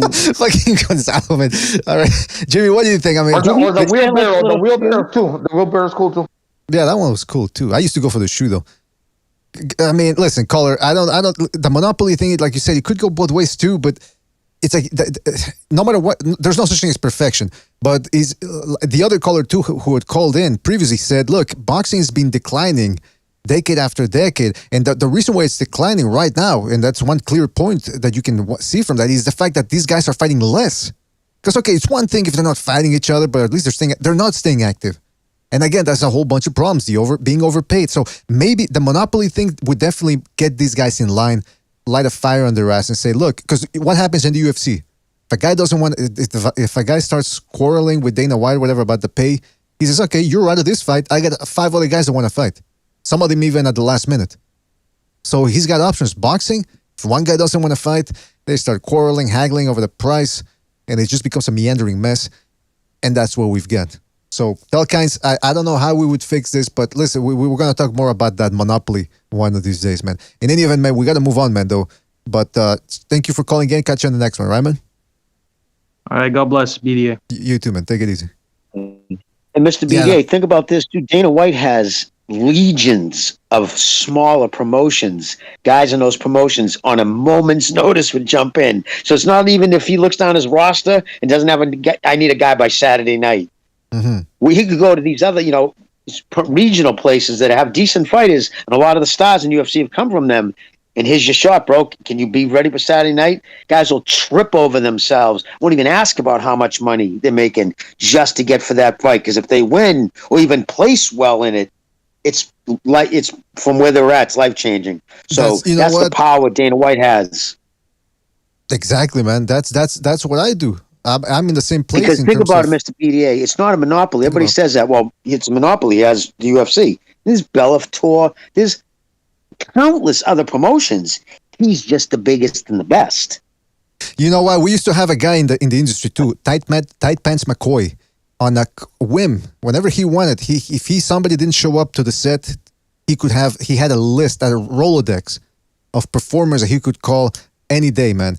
And let me tell you something, a lot of these guys, that's why they're professionals, because they deliver. And sometimes I had to step in there myself once or twice, believe me. And I deliver too, man. Let me tell you something, fun times like that. Filthy bastard. I could get it up back then. No, but listen, don't forget to call in, fellas. Hit the like. Don't forget to subscribe if you haven't subscribed already. And you're right, Jimmy. That's the other benefit that they have over there at the UFC. And like you said, this whole pay-per-view thing, man, it's getting fucking tiring. That's another. And these guys don't fight as often. But anyway, let's move on from that because we still have a lot to talk about. We haven't even scratched the surface. You guys know what time it is. It's about 1 hour and a half into the show, so I got to go take my wee break. You guys give your predictions for Jojo Diaz, Camarón Cepeda, and what's his name? Lomachenko versus Ortiz, all right? And then just remind me when I get back, tell me, because I'm not going to be able to listen in between, tell me who you picked, all right? I'll be right back. Take over, fellas. Gonzalo, why don't you let it rip, brother? Hey, has Jojo Diaz ever been knocked out? I don't believe so. Right? No, sir. I know he's a super featherweight, so I'd say even though he's a smaller guy, he's a strong guy. And we know that sometimes, a lot of times, strength doesn't equal punching power. It's not necessarily being strong is the same thing as punching hard. Like, for example, who can I think of? Sean Porter. Real strong guy, but can't really hit that hard. Timothy Bradley. Okay, I'm going to say this about Jojo Diaz. He's a strong guy. Even at the smaller division, like now he's moving up one division. He's a strong guy, never been knocked out. I think he'll go the distance, and he's got good boxing ability. He's a shorter guy, so obviously the other dude's taller. I mean, he's a pressure fighter, so he's going to bring it. He's going to, a lot of times, probably pin this guy between the rock and the hard place and make it difficult. But I think Jojo Diaz is skillful, and he's wily enough to make it the distance. But he's going to get outboxed. He's going to get outboxed because of the other dude's length and pressure. In some moments, Jojo Diaz's boxing ability will have him winning some rounds, some close rounds, but I think he'll end up losing a unanimous decision, in my opinion. That was a great analogy about like Sean Porter. Very similar, very physically strong, right? But just doesn't translate to punching power because of his form. He just never mastered the form, you know. But I agree with your prediction. I'm right on board with you on that. What do you think of Lomachenko? Lomachenko, the other guy, the highlights that I've seen from him, it plays into Lomachenko's hands because the other guy's aggressive and he's a southpaw. So in order to deliver the southpaw, which comes from like the trail stance, the backhand, for example, what's his name, Ortiz. They're both southpaws, but I'm talking about Ortiz. He's got to really get in there to land it. So he's got to really it's not like from the front, it's from the back. So he's got to put himself in harm's way. And what I'm saying is, if you're aggressive, that plays into Lomachenko's hands. So I'm saying the other southpaw is going to really have to get in there to land his body shots because he's going to want to, because that's a lot of the shots that Ortiz does is like body shots, and those are like his money punches. So he's really got to get in there, and that plays into Lomachenko's hands once again. And what Lomachenko needs to do, and I said it the other day when BDA asked me, and I had barely woken up, and it was kind of cringe, but it's true. I'm not going to change it. This is what he needs to do. He needs to take sharper turns. Those 45s that he does, or whatever, like the pivots, small pivots, or he's got to take wider pivots. He's got to take, and I saw him do it against Nakatani, because when the blueprint's out in this regard, that people know what kind of fighting style you bring to the table, the way you fight, they're going to start picking up on that. So we saw that Teofimo was kind of blocking when Lomachenko was pivoting, he was kind of like meeting him right at that turn. But he did it a lot of times with punching power. Now this guy doesn't hit like Teofimo, but he is aggressive. And what I have to say, if you're Lomachenko, you just got to take harder turns. I mean, you got to take harder, hit this dude in the face and take a harder turn, for he has a harder time catching up to what you're doing. So basically, you just got to be the same Lomachenko, but even more. You got to be the best version of yourself. You got to do what you do, but even do it better, because people are picking up on your style. It's nothing new the way Lomachenko fights, right? You just got to take harder angles. I would say with Teofimo Lopez,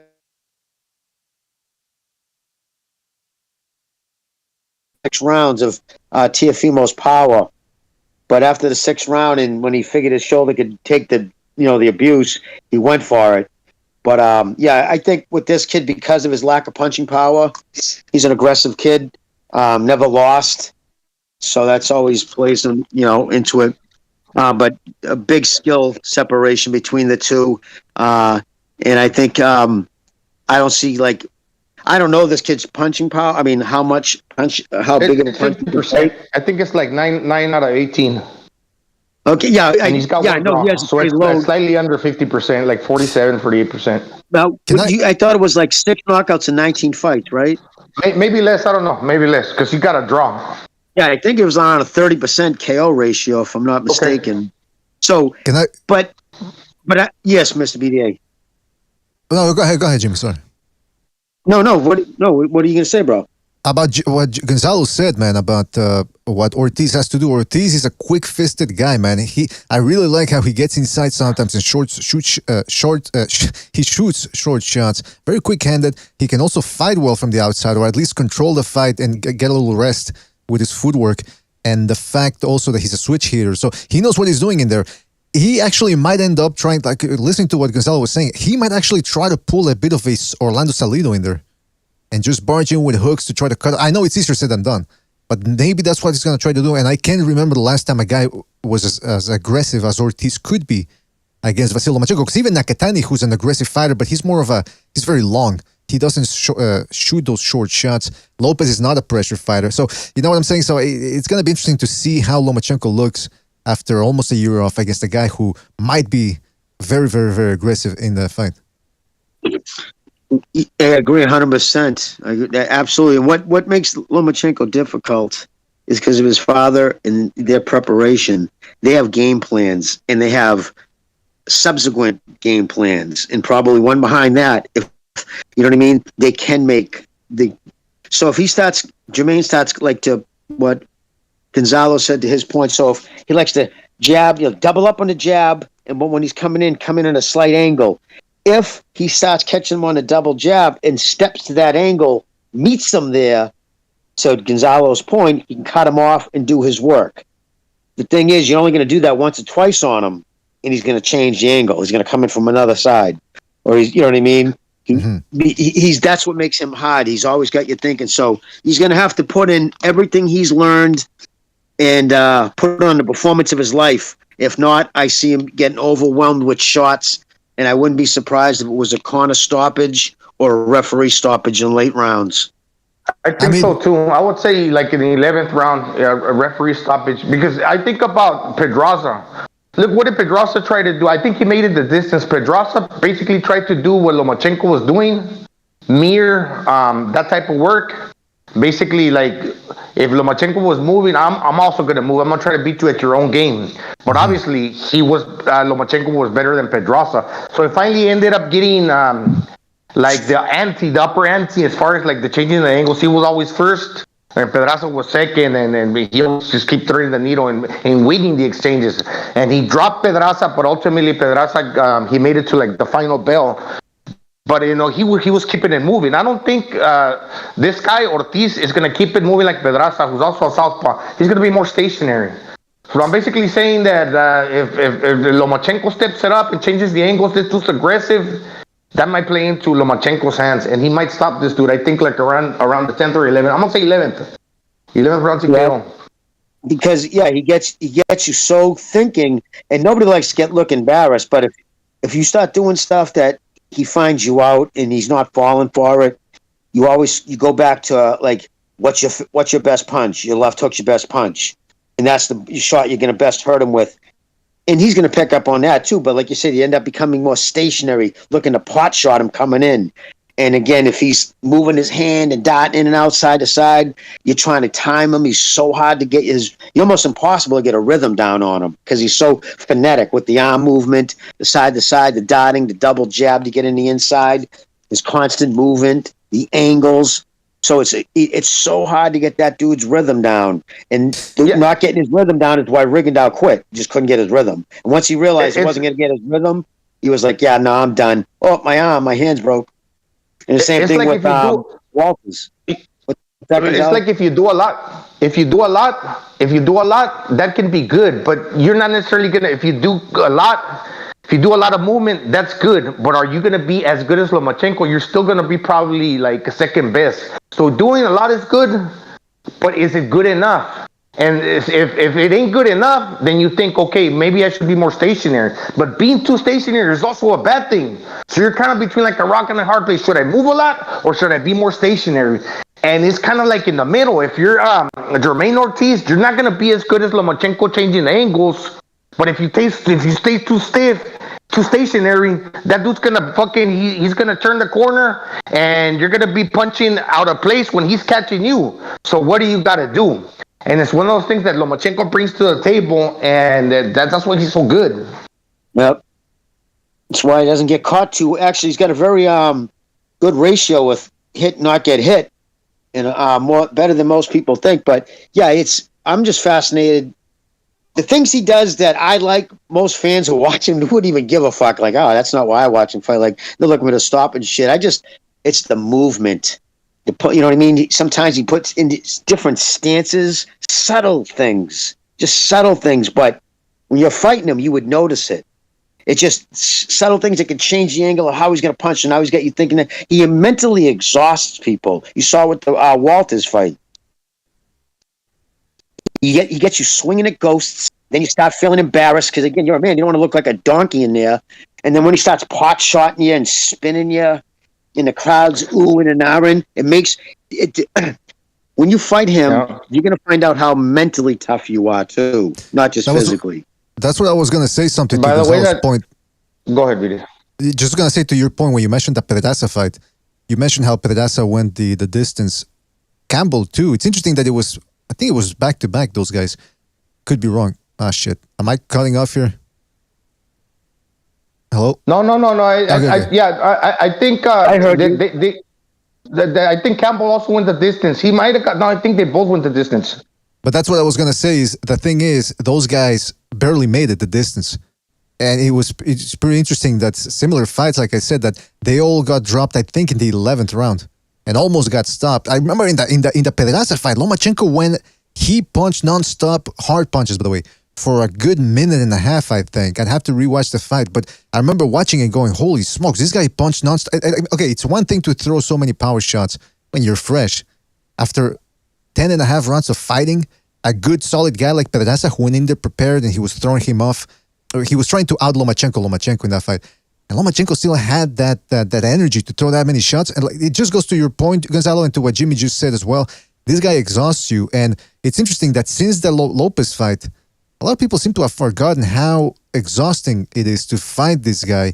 A lot of people are severely underrating Lomachenko. Yeah, he's got 2 losses on his record. But did those guys have an easy time with him? In other words, I'd like to ask people, who has had an easy time with Lomachenko? And I tell you, the mark of how difficult it is to fight the guy, he's the one that always ends the fight stronger than the other guy. So you can win the early rounds. I think so too, BD. I think if it weren't for the bell, I think Pedraza gets knocked out. I think the bell saved him, actually. And that's true. The Campbell and Pedraza both southpaws. Good boxers. Got good feet, pretty like mobile in that regard, but not as good as Lomachenko. And Gonzalo, I hear some people say, "Well, stop Pedraza," and my answer to that is, who do you think Pedraza trained harder for? Remember, this was 2-3 years earlier when Pedraza was younger, undefeated, and Lomachenko had that reputation coming out of the Olympics. So when he fights guys, it's usually at their best. The guys who going to put their hardest camp in because, you're going to be the guy to beat them, and this is how you're going to do it. So you're usually facing guys at their best. I'm sure Pedraza, Tank was kind of an unknown, smaller guy. He probably thought he couldn't stop him. And remember how he fought him? It was stupid. He was in there winging shots. It was almost like he had no respect for Tank. He didn't come in against Lomachenko like that. He came in sharp, throwing behind his jab. And, I mean, everybody really trains. When you're going to have to really put it together, right? Pack a lunch when you're going to fight him. So he fights people at their best. Or at least... Yeah, I think you're absolutely right. And I was thinking the same thing. I think Pedraza's biggest mistake against Tank Davis at the time is that Tank Davis wasn't really known, and he underestimated the smaller guy. He thought he couldn't crack, and Tank Davis can crack. So that's what he did wrong there. Absolutely, man. Absolutely. Listen, fellas, I want to keep talking about the Lomachenko subjects. I wanted to get into something here. Before we do that, don't forget to hit the like, subscribe if you haven't subscribed already. Let's go to a phone call here. Don't forget the phone lines are open, fellas. We got 914 calling in. 914, you're on the air. What's on your mind? What's up, guys? Good evening. BDA, Jimmy, also Gonzalo, the boxing analyst.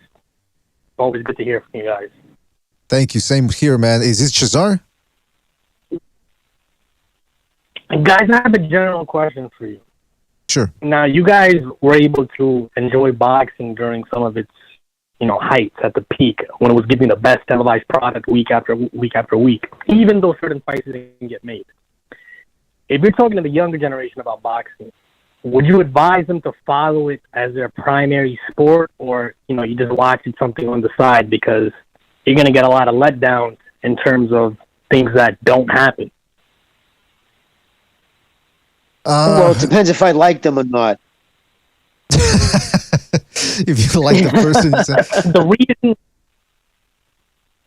The reason why I'm asking this is, according to a Michael Benson tweet via Fight Hub TV, he's quoting Fight Hub TV, Tank's side has made the offer. They have a certain view on how the network should work. If the zone insists on being involved in a certain way, well, that may or may not kill the opportunity. What does he mean that Tank's team has a view on how the networks work? Steven Espinoza is the Showtime exec. So why is he putting he's kind of sort of deflecting and putting some of the blame on Tank? Tank's not the network guy. He's just a fighter. Yeah, Mayweather Promotions, the promotional company, but Steven Espinoza is the guy that's representing Showtime. So what the hell is he saying here? That's a good question, man. That is a good point, by the way. Again, a good question that you made. Let me just put the tweet that you're talking about because I put it up earlier here. And that's true. He started saying they know the ins and out because he's saying they made the offer. Therefore, it's okay. He said Tank side has made the offer. They have a certain view on how the network should work. If the zone insists on being involved in a certain way, well, that may or may not kill the opportunity. Yeah, that's true. I hadn't even seen. Yeah, that's He's true. not What's talking like an executive. He's not taking any responsibility. You know how you Well, you know what hold on. You know what it's spoken like.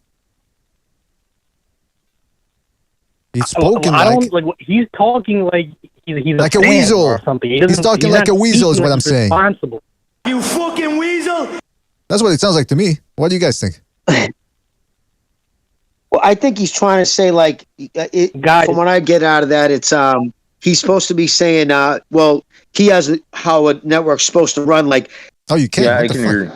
What the fuck? All right, so we lost the caller here. Sorry about that. Excuse. You know what? I'm moving a lot of things here. Maybe that's the problem. Listen, there's a StreamYard link too. You know what? I think that's the fucking problem. I think it's because I'm using StreamYard at the same time. I don't think I can use both. Fuck StreamYard then. the problem seemed to start after you did turn on that StreamYard. I'm just saying. Yeah, I think you're right, Jimmy. I think you're right. All right, sorry about that, fellas. I think it's having both things at the same time. I try to offer people the option of using both, but I don't think it's working out here. So, hey, I don't know if the caller can still hear me. That the one that's still here on hold. Stay on hold. I'm gonna reopen. Well, actually, don't stay on hold. Just call back because I'm gonna reopen the phone lines here. But in any event, I wanted to say something here. Jimmy did a good video, well, breaking down the Lomachenko Haney thing, because he's, for the past, I don't know, I'd say year and a half since this whole thing happened, Jimmy has had to deal with callers saying, yeah, but Lomachenko became the franchise champ, WBC, which means he doesn't have to fight a mandatory if he doesn't want to, therefore he avoided Haney. But then Jimmy had to explain it over and over, so he finally did a video. It's up right now. You can watch it if you want, preferably after we're done here. But some people kept complaining though in the comment section about how come we didn't mention what Bill Haney had to say about that. And the reason why we didn't get into it is because we didn't want to confuse people right off the bat. It's already confusing enough if you just fail to pay attention for 2 seconds. You're gonna miss a lot about what happened. So introducing a different thing there was gonna be a different. Hold on a second. It was gonna be more difficult. So we might as well get into it here now. And I'd like to see if anybody can call in and let us know what Jimmy did wrong, because Jimmy essentially established a timeline of the facts. And shout out to Haymanites too, by the way. Haymanites who actually compiled the articles and in a visual format so that people could actually get it now or absorb it easier. But that fight wasn't going to be able to happen. But then there's another thing. Will go live in. All right, there's another thing that we failed to cover because, again, just time constraints. And I want to show you this. This is from this was Barbershop's conversation a while back. I think it was last year. He had Bill Haney on and Mauricio Suleiman. And I want to show you a clip here. Hold on a second. I got the timestamps. All right, so 136:13. You guys let me know if you can hear it, by the way. All right? All right, here we go. But we have our own representative representing DHP and representing Devin Haney and Devin Haney's interest. Guys, can you hear that? Jimmy and Gazelle? Yep. Okay. Yeah. Okay, so here's what he said about that whole... Again, he's talking to Mauricio Suleiman, Bill Haney, that is. And while waiting on that, going to that convention, there was so much speculation in terms of whether or not we were actually going to petition, right? We were going to petition to fight Lomachenko because he was actually the champion then, right? And whether or not Lomachenko was going to franchise out because he would have only had 6 months to defend his world title, correct? Lomachenko because he won the vacant belt. He would only have 6 months to defend the title when you win a vacant belt, correct? So he's saying that they didn't petition actually. They wanted to, right? That's what he's saying right now.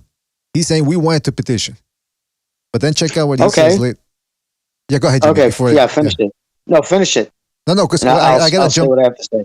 I gotta jump to the other timestamp here. Hold on a second. But if you want to say something in between, let me know, man. Yeah, well, I just wanted to say 6 months after he was named the WBC mandatory champion, the WBC mandatory, his son's arm was in a sling recovering from surgery. Again, that's something that people don't get. Actually, okay, before we get to the next segment here, I got to get back on the phone. Okay, I was going to say, all right, because that just fires me up. Bill Haney is a clown. Oh, he's a Jimmy, fucking clown. He is, dude. I'm sorry. I know, but he's got the hair of a clown. But let's not get into name calling here. I want to go back to the caller here who dropped out. 914. Can you hear me? Yeah, guys, it's Fernando. I called earlier. I don't know what happened to the call. It was sorry about that. Very staticky. It was from my end. Sorry about that.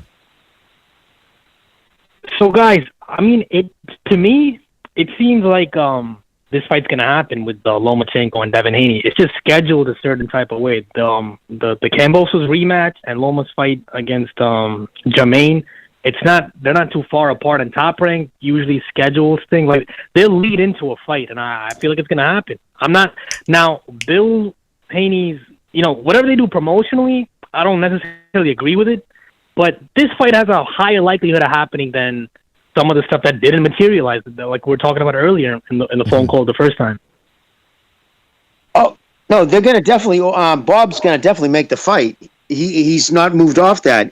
After this weekend, if Lomachenko gets by Jermaine Ortiz, that's the fight they're gonna make. That's the fight Top Rank's gonna order. I personally think that he's gonna go up to 140. I think he's gonna run to 140. Myself personally, I don't think I see him fighting Lomachenko, but I agree with you that could easily be made. The reason why I think it gets made is because I remember seeing some rumors floating around. Devin Haney's contract with Top Rank is structured in a way, if he goes up to 140, they have two options on it. But if he finishes this fight out with Lomachenko, he's able to be a free agent. And I think he would want to go back to the zone and make the Tank fight if he's able to get a victory in the Lomachenko fight. Yeah, that's what Paulie Malignaggi. That's if the zone wants him back. Well, yeah, like I think look. They lost a lot of money on that kid, and they were pissed about the way he handled that with Kambosos. Okay, guys, hear me out here. Which fighter makes money for the network? Like, we keep talking about this money. I don't think any of these guys make money for it. Like, boxing is an auxiliary sport for a lot of these networks, right? Like, it's not their main, like, it's not part of the entrees. So, like, did Deontay Wilder make money with the 75,000 pay-per-view buys according to Dan Rafael? No, lost millions. Okay. Not only that, let's look at a couple of these payouts. I can't think. So Prograis versus Cepeda, are they going to lose money on that card? Personally, I believe so. Okay. There's a bunch of cards I can name. Luis Ortiz versus Andy Ruiz. Did they make money on that card? I bet you they did, man. Just the provider. Hey, how about? Okay, I'm curious now because I'm curious. How about Gilberto Ramirez versus Bivol? You guys think the zone makes money off of that? Guys, I'm telling you, man, there's some type of business-to-business transaction going on behind the scenes. Maybe a little bit of money layering, if you want to call it that. Oh, wait a minute. I feel like because of the lack of regulation in boxing, I don't care if these cards make money. And I know why you guys are talking about cards making money, because it seems like, okay, this fight has a higher probability of being finalized if it has a projection to generate net revenue for the network or net revenue for the promotional company. These are all losing money. Al Heyman and PBC are hemorrhaging money. The zone is hemorrhaging money. They just, like, it's the market has reached a valuation that doesn't make sense. You know, these startups, first of all, guys, don't get fooled by the language. This whole startup company. Startup company means a new company. And after a certain level, you're not pumping money. Like, these guys get first round of funding, second round of funding, third round of funding. There's some type of scheme going on here. I'm not going to get into economics. But I don't think any of these cards are generating net revenue for the people that's putting in money. I think it's a nice little a method for them to do, you know, alternative things that they have in mind. You know, they got ulterior motives. Interesting. I mean, it's when they get into site fees. Sorry, Mr. BDA. Go ahead, they generate a lot of money there. Right. Okay. But Okay, that's a selected few. Listen, Eddie And then, Hearn like- lost. Anthony Joshua lost his last fight. Conor Ben, he's not going to be in the ring for a while, I'm guessing. He'll go and take Devin Haney because he's not paying Devin Haney from the Matchroom pockets. He's paying Devin Haney from the DAZN war chest. Like But none they of these pulled guys way are playing back with their on own their money. So when they Remember, get- dude? when they That's get the reason mad- why they let him walk to show the bar, because he realized that when the first year out, the Zone lost a lot of money. Eddie Hearn went on the record saying that like they were not even happy with them at the Zone, and if the Zone didn't get refinanced by that billionaire, he probably wouldn't even be with the Zone anymore. But because of that, now he said the war chest are closed. I'm not paying those exorbitant prices anymore. That's the reason why he couldn't get Prograis against I can't remember off the top of my head across the line. Oh, Mikey Garcia, because they wouldn't. They both Garcia wanted $7 million. And DAZN was like, no. And he goes, well, you paid me $7 million for so-and-so. And Eddie was like, that's why, because I don't have that money anymore. So because Haney's was getting paid well from DAZN for not fighting nobody, he's kind of stuck with, Top Rank, and he doesn't have enough of a following or a war chest of his own to go out on his own. Interesting. Well, Yes, Fernando, So guys, I have one last question, and I know it's going to sound a little bit comical, but I'm stating it as a reference point here, okay? When you were in high school, and I'm talking about like recent times, not going too far back when it was magazines. Kids would laugh at you if you were paying for X-rated content, right? And back in so my how day, was that industry making any money? you got me stumped a little bit there, because first of all, I never used to buy X-rated content because I'm a Puritan. But second of all, back in my day, you had to actually buy it. You couldn't just find it off the internet. But I get what you're saying, man. Right? Listen, this boxing content, it's not too far from that. Like, I don't know how to say it, man. I get what you're saying. I get what you're saying. But I tell you what, though, I do think some people are paying, especially older people, might be paying for the streaming platform, because a lot of them might not know how to pirate. And also, when you start pirating, you run into a whole bunch. When I'm talking boxing, not porn, because porn, believe me, that's another thing. Right. But guys, look at the numbers. Look at the numbers: 77,000, 50,000, 40,000, 30,000. Like, and they're taking their consumer base, and they're also taking investors for fools, because they're intentionally waiting to release the official numbers. They always want to give you a word salad whenever it comes to the official numbers on the pay-per-view buys.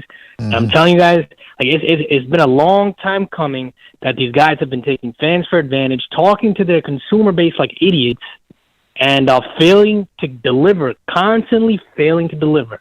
And I don't think this. I'm not trying to go all over the place here, but I'm just going to enjoy it for what it is. I'm not going to follow it as my primary sport, and if that makes me a casual, I'm fine with that. There you go. Yeah, because at some point you gotta know your limit too. If you're paying for, because that's the other thing. A lot of these guys, they don't complain because they're not paying for it. They're parenting everything. So hey, who cares if Ortiz versus Ruiz is in pay-per-view? They're not gonna pay for it, so they're fine with everything. Notice that it's the Deontay Wilder fans. They always kept talking about how he's their king, he's the best. Fuck Joshua, he should be the A side. Blah blah blah. And then when he fights Helenius, 77,000 pay-per-views. But anyway, listen, Fernando, man, good call. We gotta move on to another one, man. Catch you on the next one, right, man? Thank you, guys. Good call. Have a good Thank weekend. you, man. Thank you as always. You too, man. Yeah, we haven't even scratched the surface. And to Fernando's point, real quick, why should anybody make boxing their primary sport? Boxing's not treating fans with the respect to make that. You know what I'm saying? It's only so many times you can, they piss down your back and tell you it's raining. So exactly. That's why I don't blame Fernando for taking that stance at all. Case in point, when you got guys like Andre Ward was the same way. He would be quite derisive of fans. You got Terence Crawford is quite derisive too. He's like, well, fans don't know what they're talking about. Like, they make it seem, look, yeah, boxing is a hard sport. We get it. You got to grind in the gym every day, and it gets monotone and it gets boring, and that's why a lot of guys don't train properly because they're bored of it. It becomes the same thing. But guess what? You're getting paid millions. We're paying for these platforms, and these platforms are paying you the money. And some of these guys don't even deserve the money that they're earning. Or that they're receiving. So let's listen. I'm not a millionaire. I got bills to pay too, and the fact that I'm paying for some of these guys and they don't even deliver when they are in the ring, they clinch and punch in the balls and all that. Of course, I got a right to complain. I'm a customer. Yeah, and anytime somebody's complaining, like when you hear Wilder, he does that a lot too. You know, fans don't know me. Like we're just something they step on. And when he says, you know, I've accomplished things that nobody, these fans could never dream of. It's like, and they talk about how it's the baddest, toughest. It's a tough sport. It is. But I'll tell you right now, I would fucking rather do that than go work on the fucking deck of a crab boat. No. Like to see one of those guys do a week on one of those boats. There's jobs out there, oil rigs. There's motherfucking dangerous jobs that people die in. That's just the career they chose. And, when they start talking like that, my thing is, who put the gun to your head and said, become a professional boxer? Exactly. So shut the fuck up. Yeah, I've said it before. This idea of the noble fighter, because every fighter should be respected because they walk through the ropes. Yeah, they get in through the ropes, and then what happens? Do they deliver? Because you can still be a bitch if you're in the ring. If you clinch nonstop or if you quit or whatever, you know what I mean? If you can take one punch and decide, you know what, I could get up, but I don't want to. That's a bitch move right there. And guess who's paying? Us. And a lot of us aren't millionaires. I don't know about you, some of you guys out there, but... Mr. BDA, my thing is on this. I agree with you. My thing is, I'll give anybody who steps in the ring my respect that they have the balls to do it. But you're not going to fucking get my respect on the kind of ways you're talking about, like the way Wilder was talking about. Like I'm supposed to pay homage to you because you chose to do that as a career. You could have fucking went to college, dummy. I've seen that phenomenon too before. I've seen that phenomenon of guys who start boxing, just fans, and they realize how hard it is, and their respect for these guys goes a little bit overboard. Yeah, you respect it more, absolutely, when you start boxing because you go, holy shit, this shit's hard. But then, like I said, your king is here. Was that? Remember that video? Your king is here. And he was calling himself the king and shit. I know, but what I'm saying is that some fights. How far down the I know. But what I'm saying is some fans they go overboard with the respect of fighters.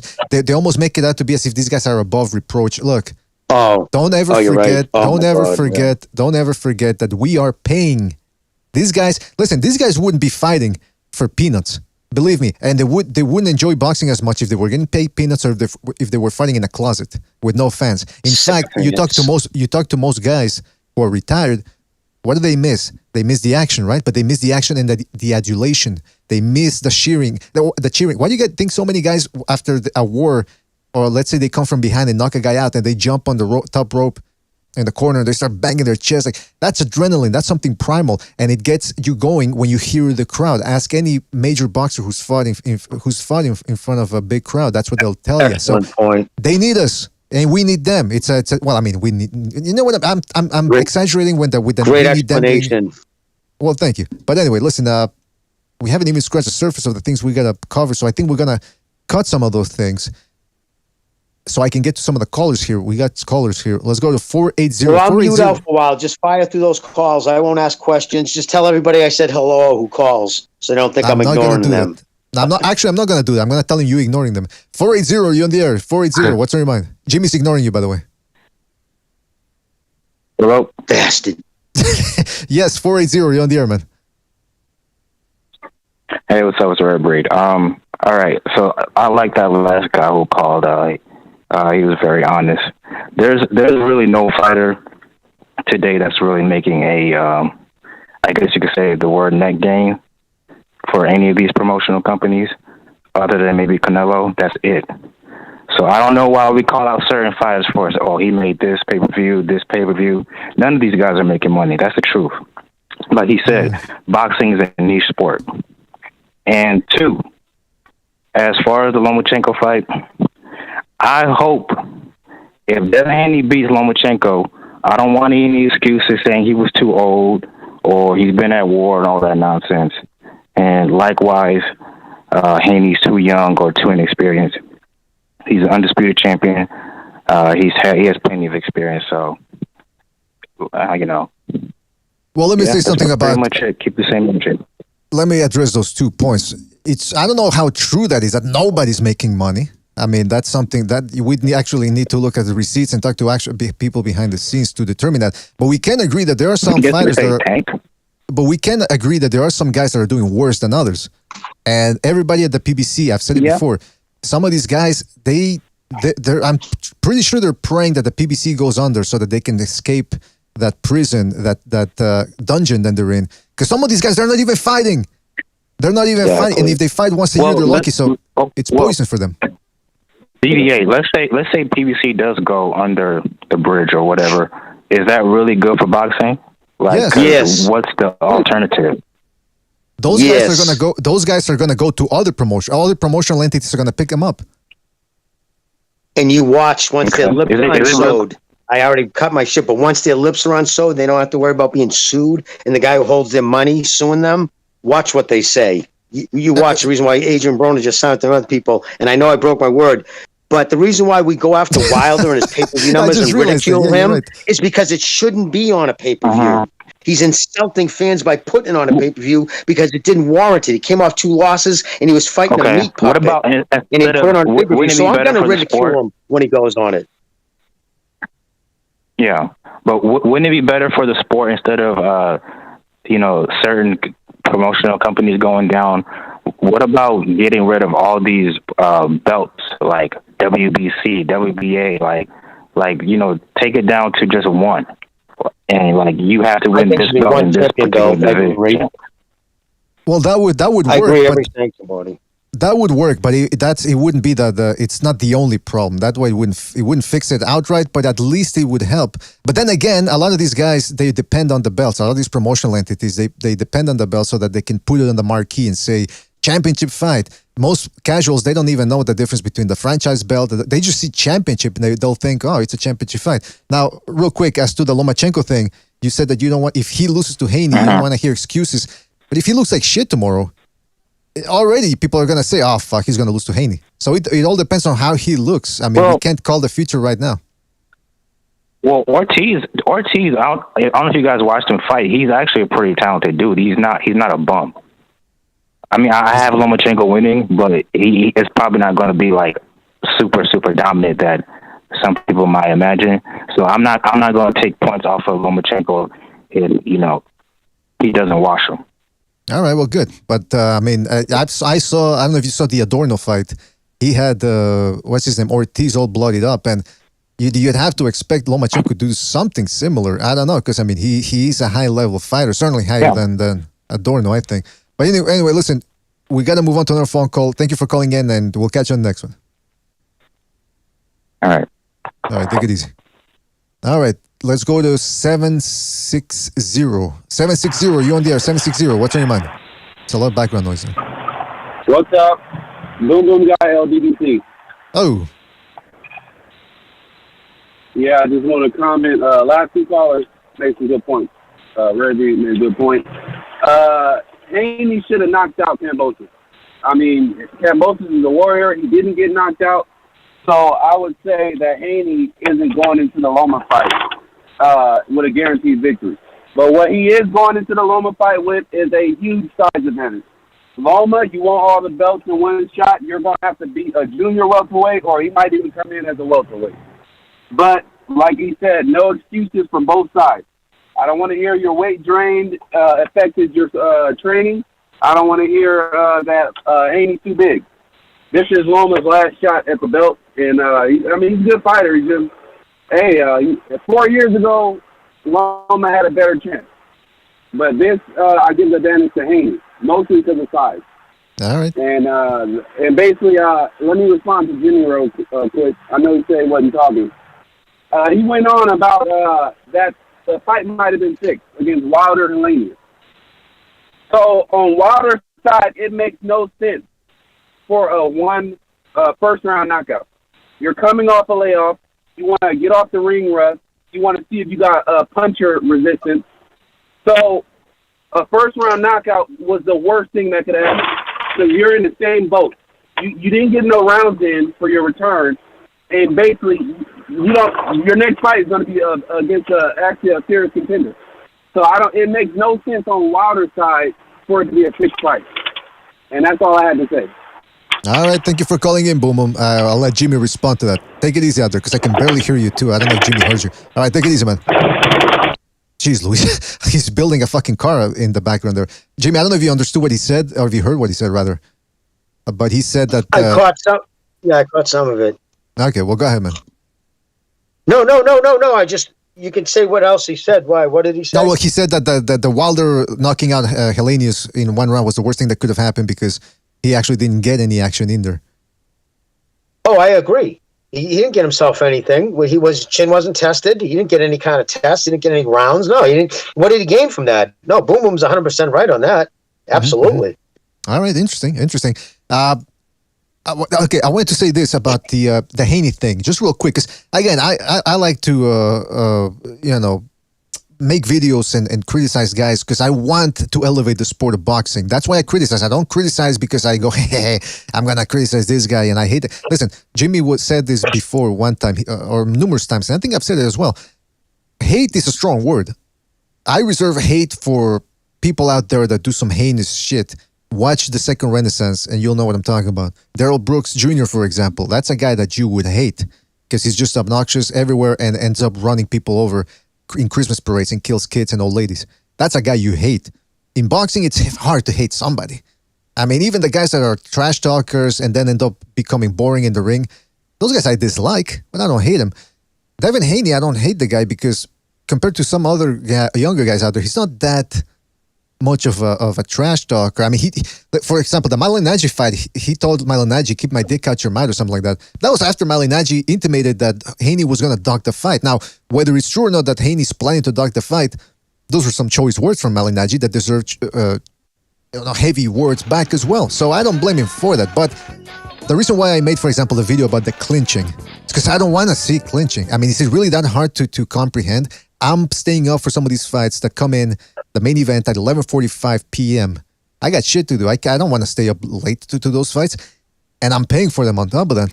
And then I see a guy clinch, and that's Boom Boom mentioned it, or I think it was Boom. He said Haney should have knocked Kambosos out. That's what was frustrating about the fight. If he would have put combos together instead of clinching, by the way, the time he spent clinching, he would have put some combos together instead of doing that. He might have stopped Kambosos. He had him reeling in the 11th round. 10th or 11th round, I believe. So he did a lot of damage. He just couldn't take the guy out. And I have to believe that it's a lot of that clinching impeded it. In fact, if you watch the video I did about the compilation from all the clinching, there's one point where he throws a crisp 1-2, hits Kambosos right on the chin with that right hand. And then he clinches. The guy who just landed the shot clinches. I mean, come on, man. I have no right to complain about that when I'm paying for it. Come on. It was just location to the body. When a fight is so close to a certain point to him, he's too inside. And so he just reaches out and grabs as an instinctive move because he's not an inside fighter. It's a coping mechanism, and I hate it, and I'm done with it. I'm going to call it the clinching. I'm going to call it the low blows. I'm going to call out the elbows. That's what it is, man. All right, so let's keep watching this. I say we were going to watch this. By the way, the phone lines are still open if anybody wants to call in. But we're nearing the end of the episode here. But I do want to get into this video here between Suleiman and Bill Haney. A little back and forth. Where are we at now? 138.09. Okay, hold on. And okay, just to recap, this is Bill Haney and Suleiman going on about the WBC franchise thing. Because again, Bill Haney has he's been making the rounds for a year saying that Loma avoided him, or his son rather. And so he's trying to confront Suleiman, but then Suleiman says some things that add to what Jimmy said in our video that we did. The tournament, we had an opportunity that we could have chose to be the mandatory for Loma, be the mandatory, or be the interim, in which we petitioned to be the interim because we knew that Lomachenko was then going to franchise out, and if he didn't fight us, then we would have the opportunity to do just what Ken Norton did. Okay, so he's admitting he didn't try to enforce the mandatory. Do I get that right, Jimmy? Yes, 100%. All right. Also, what Lennox Lewis did. Yeah, when you are interim champion and the champion is no longer the champion, you become world champion. You become world champion. Correct. Now, and at this particular time, it was considered a franchise designation. It wasn't considered. All right, so he's saying we could have enforced it, but we didn't because we knew Lomachenko was going to opt out. But how did they know? That's one question. Because he did end up top rank. Go ahead. No, I was sorry. I was talking on my breath because he did know. He didn't push it because his son was in camp to fight somebody and then was injured. And by the time he was ready to fight, Loma had already lost it. This is just word salad. That's all it is. You can hear it by his stuttering and his stammering because he's trying to think of what he's going to say as he's saying it. I got to tell you, man, it's interesting how the guy, usually you see a guy going making the rounds, a trainer of a fighter, especially the father, making the rounds and saying this stuff over and over and over. It's almost like they say, well, if you repeat a lie long enough, people end up repeating it or buying it. Believing it. Yeah, and Exactly. then here's another part here where they get into that whole thing again. And now this is Suleiman explaining the situation. Ah, shit. I think we're cutting off. Hold on. I think we're still here. Yeah, okay. Challenge him, and you said that he. And it's worked. How many people have said that Loma ducked him? Just wanted to say that. Yeah, and this, like I said, this video we couldn't put it in the clip we did in the video because then it would have just been more confusing. And I didn't want even now it's confusing just to break it down and explain it here. So here's Suleiman explaining himself. It was the franchise designation, so then that took us from being able to challenge Lomachenko because we were interim champion. Okay, so he's saying that, well, listen, the designation, the franchise designation impeded us, the Haneys, from taking on Lomachenko. The WBC has been completely consistent because when your son at the convention was officially named champion, you requested in a 12-day period a voluntary defense. And the WBC granted. But what I'm saying is, let me talk, please. Yes, sir. But I know I understand that. Please but let me what talk. I'm saying is, but the No. Lomachenko was not on the table. No, the voluntary. Okay, so he's not letting him finish there when he said that. So essentially, okay, so why don't break that down for me, Jimmy? Because I don't understand what the fuck these guys are talking about. The franchise, this and that. It just starts getting confusing after a certain point. Well, by Bob requesting the franchise doesn't have to fight his mandatories. I guess that's a part of the thing where, from what I can remember. But the point being, he's saying, well, we didn't try to make the fight because we knew he was getting that designation. That designation wasn't even because of WBC. Remember, Loma was in possession of the WBO in the WBA before he fought for the vacant WBC at the end of August of 2019. So we would have had those two belts first if he was going to do. So for that reason, and again, Bob didn't want to have to deal. Right now, he's like, we were in negotiations. By the end of 2019, he was already in negotiations with Lopez's people to get that done. It was a done deal by the turn of the year. It was supposed to be in June, I believe, but COVID happened, and it got kicked off until October. But the stuff that Bill Haney says, the reason why he talks over him, doesn't want people to say what they're going to say, and then hides out with DC the Great and those other knuckleheads, because they're not only not question him on it, he can repeat his talking points. And if you really listen, he's not even saying much. All he's saying is insulting Lomachenko's character, his country, and it's just about word salad. But he's got it out there enough where you go on Twitter. Again, you say a lie in their idea, say the lie long enough, he ducked him. So when his son jumps to one party without biting him, the narrative's already out there. Well, Loma already ducked him. He's just paying him back. You see what I'm saying? They play, chest on everybody. They played it well. Yeah, that's a good point. They preemptively planted this lie in people's heads so that when Haney if he does avoid him, which Aaron, Rick Glaser and Malignaggi and yourself are theorizing that's what's going to happen. I've already seen that. Some people are already saying in the comment section of videos and all that, saying, well, Haney doesn't have to fight him. It's karma because Lomachenko avoided him. But again, we go back to go watch the video that Jimmy did in our channel. It couldn't happen, the fight. By the time Lomachenko had won the WBC belt, Haney had fought Santiago in November, I believe, and he injured himself. He was out for 6 months at least. And then he had to, after those 6 months, he probably had to train all that. He didn't end up fighting until November of 2020 during the pandemic against Yuriorkis Gamboa. And they requested, apparently that's what I just heard Bill Haney say, that they requested a mandatory defense. So the fact that, look, they say Top Rank asked for the franchise. Lomachenko signed off on it, but he says he didn't ask for it. But then again, here's the thing that I want to get into too. A little bit of a diatribe, if you will. I don't understand why more people don't root for Lomachenko, because people always, again, this whole episode has been about the big fights not happening. People talking on Twitter, the fighters barking like Chihuahuas, talking about, we want this fight, we want that fight, these guys avoiding me, and they don't end up fighting each other. When have you seen Lomachenko on Twitter barking and denigrating other fighters. Never. He makes the fights. He makes them no frills, no drama. Case in point, when Kambosos and Haney were dragging their feet and the negotiations weren't going anywhere, Loma came in, said, 2 fights, Australia, rematch clause, whatever, fine. That's when Haney came out on Twitter and said, I'll take the same deal, because he sort of painted him in a bad light that this guy was doing no talking on Twitter, comes in, says, whatever you want, I'll do it. This is a guy that, again, people denigrate him, or people not denigrate him, but they dislike him, they say, because he's had advantages, i.e. the fact that he was streamlined for big fights when he didn't even have 10 fights as a professional. But he was vindicated as well, because when he fought Gary Russell Jr., what was his 3rd or 4th fight?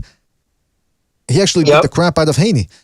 Of Gary Russell Jr. Could Devin Haney have done that in his 3rd fight? Could Gervonta Davis, Ryan Garcia? You know what I'm saying? So this guy, look, and people say, well, he had 400 amateur fights.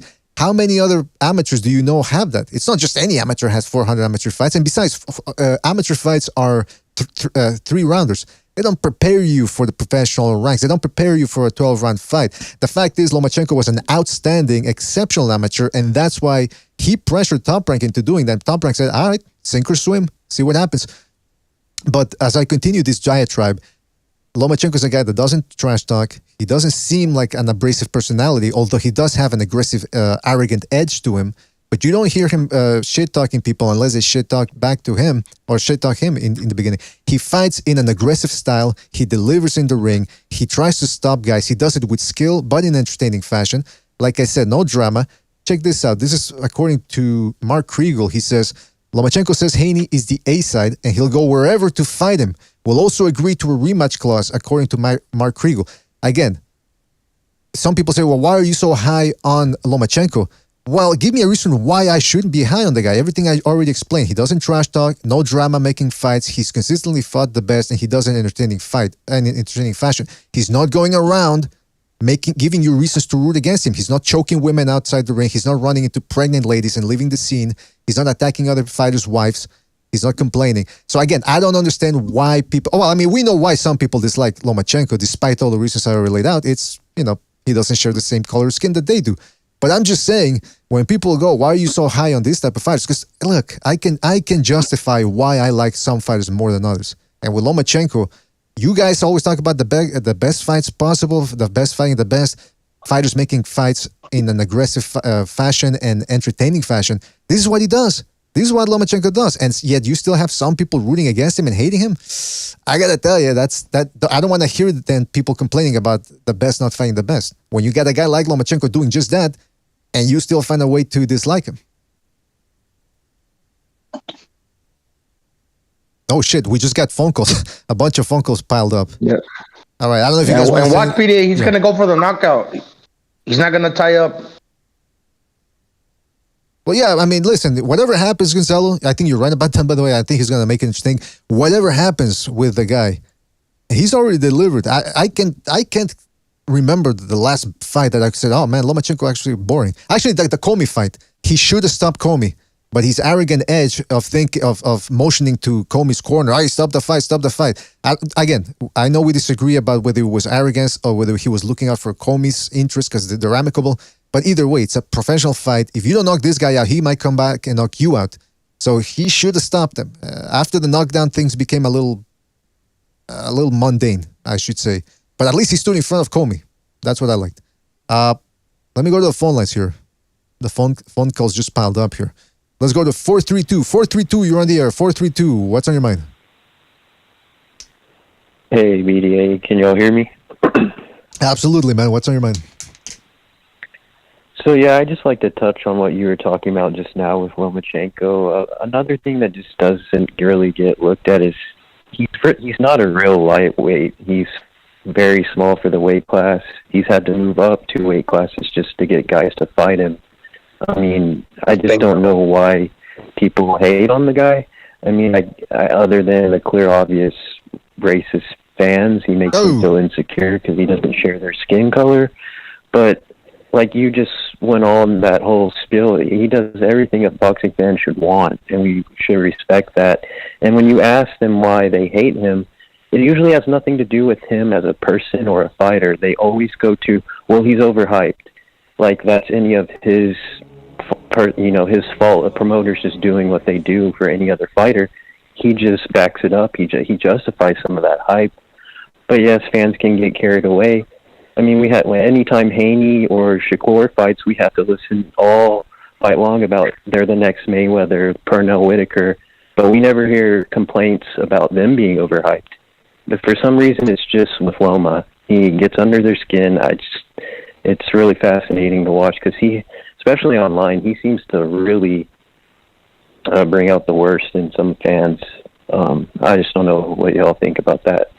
Well, can I say something about that caller? You hit the nail on the head there because I remember I used to ask a lot of people. I said, well, why do you dislike Lomachenko? Why do you root against him? And a lot of them said, oh, well, it's because ESPN and Top Rank overhyped him. Well, first of all, Top Rank is supposed to hype him because he's their fighter. But ESPN, look, that's what they do with Shakur Stevenson when they talk about how he's the best defensive fighter right now, or one of the top defensive fighters, which he is, by the way. He's very hard to hit. I don't have to give him that. That's what he's done. He's earned that right. He's a very good defensive fighter. But again, are those same guys gonna dislike Shakur Stevenson because ESPN is overhyping him and hyping him up as this next Mayweather and all that? They don't. So that excuse, I don't accept that reason. It doesn't fly. It's not consistent. Yeah, and we all know the real reason why they hate him, and he makes them feel insecure because he doesn't share their skin color. And it's really sad to see. Just appreciate him as a fighter because he's not going to be around much longer. And his style is just very unique, and I don't think we're going to see that very often come around, Mm-hmm. Absolutely, man. Absolutely.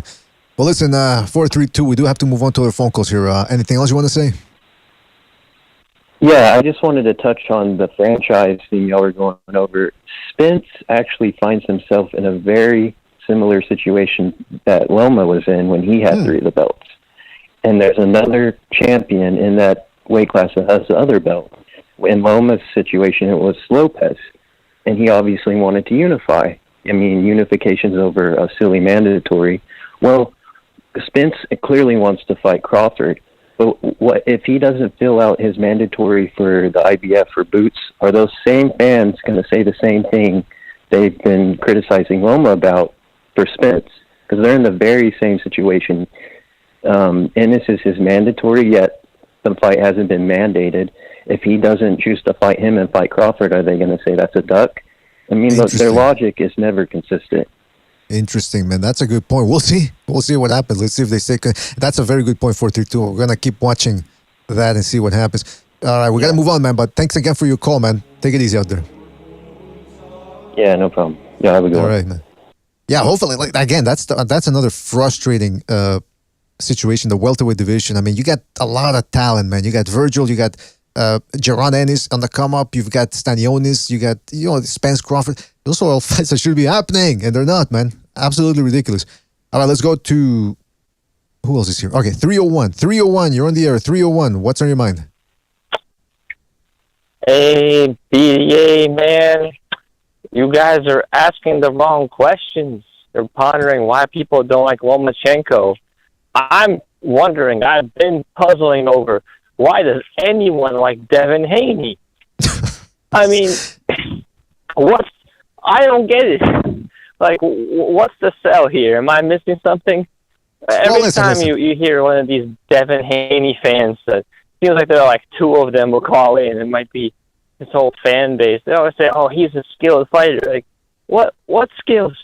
Like, what skills has he displayed? He throws a 1-2 and a hold every fight. It's the same thing, man. Like, how many days of our lives have we spent? Not hours, days, discussing Devin Haney, I just had like a out-of-body experience contemplating this, I gotta use my time better, man. I don't care about Devin Haney. I'm biased. I don't give a fuck about Devin Haney. Listen, I'll tell you what. I'll tell you what, man. I'll tell you what. Caller, I'll tell you what. I'm a biased boxing fan, meaning I'm a boxing fan, so I'm biased. Go ahead. I watched boxing. So, for example, I liked the first 9.5 rounds of Haney and Linares. I was entertained by that fight. Even the Jojo Diaz fight. I was critical of Haney for clinching in the last ladder fight against Jojo Diaz. But again, but I did enjoy the Linares fights. The Kambosos fights, Yeah. those were, I did not. Did you enjoy the Gamboa fight?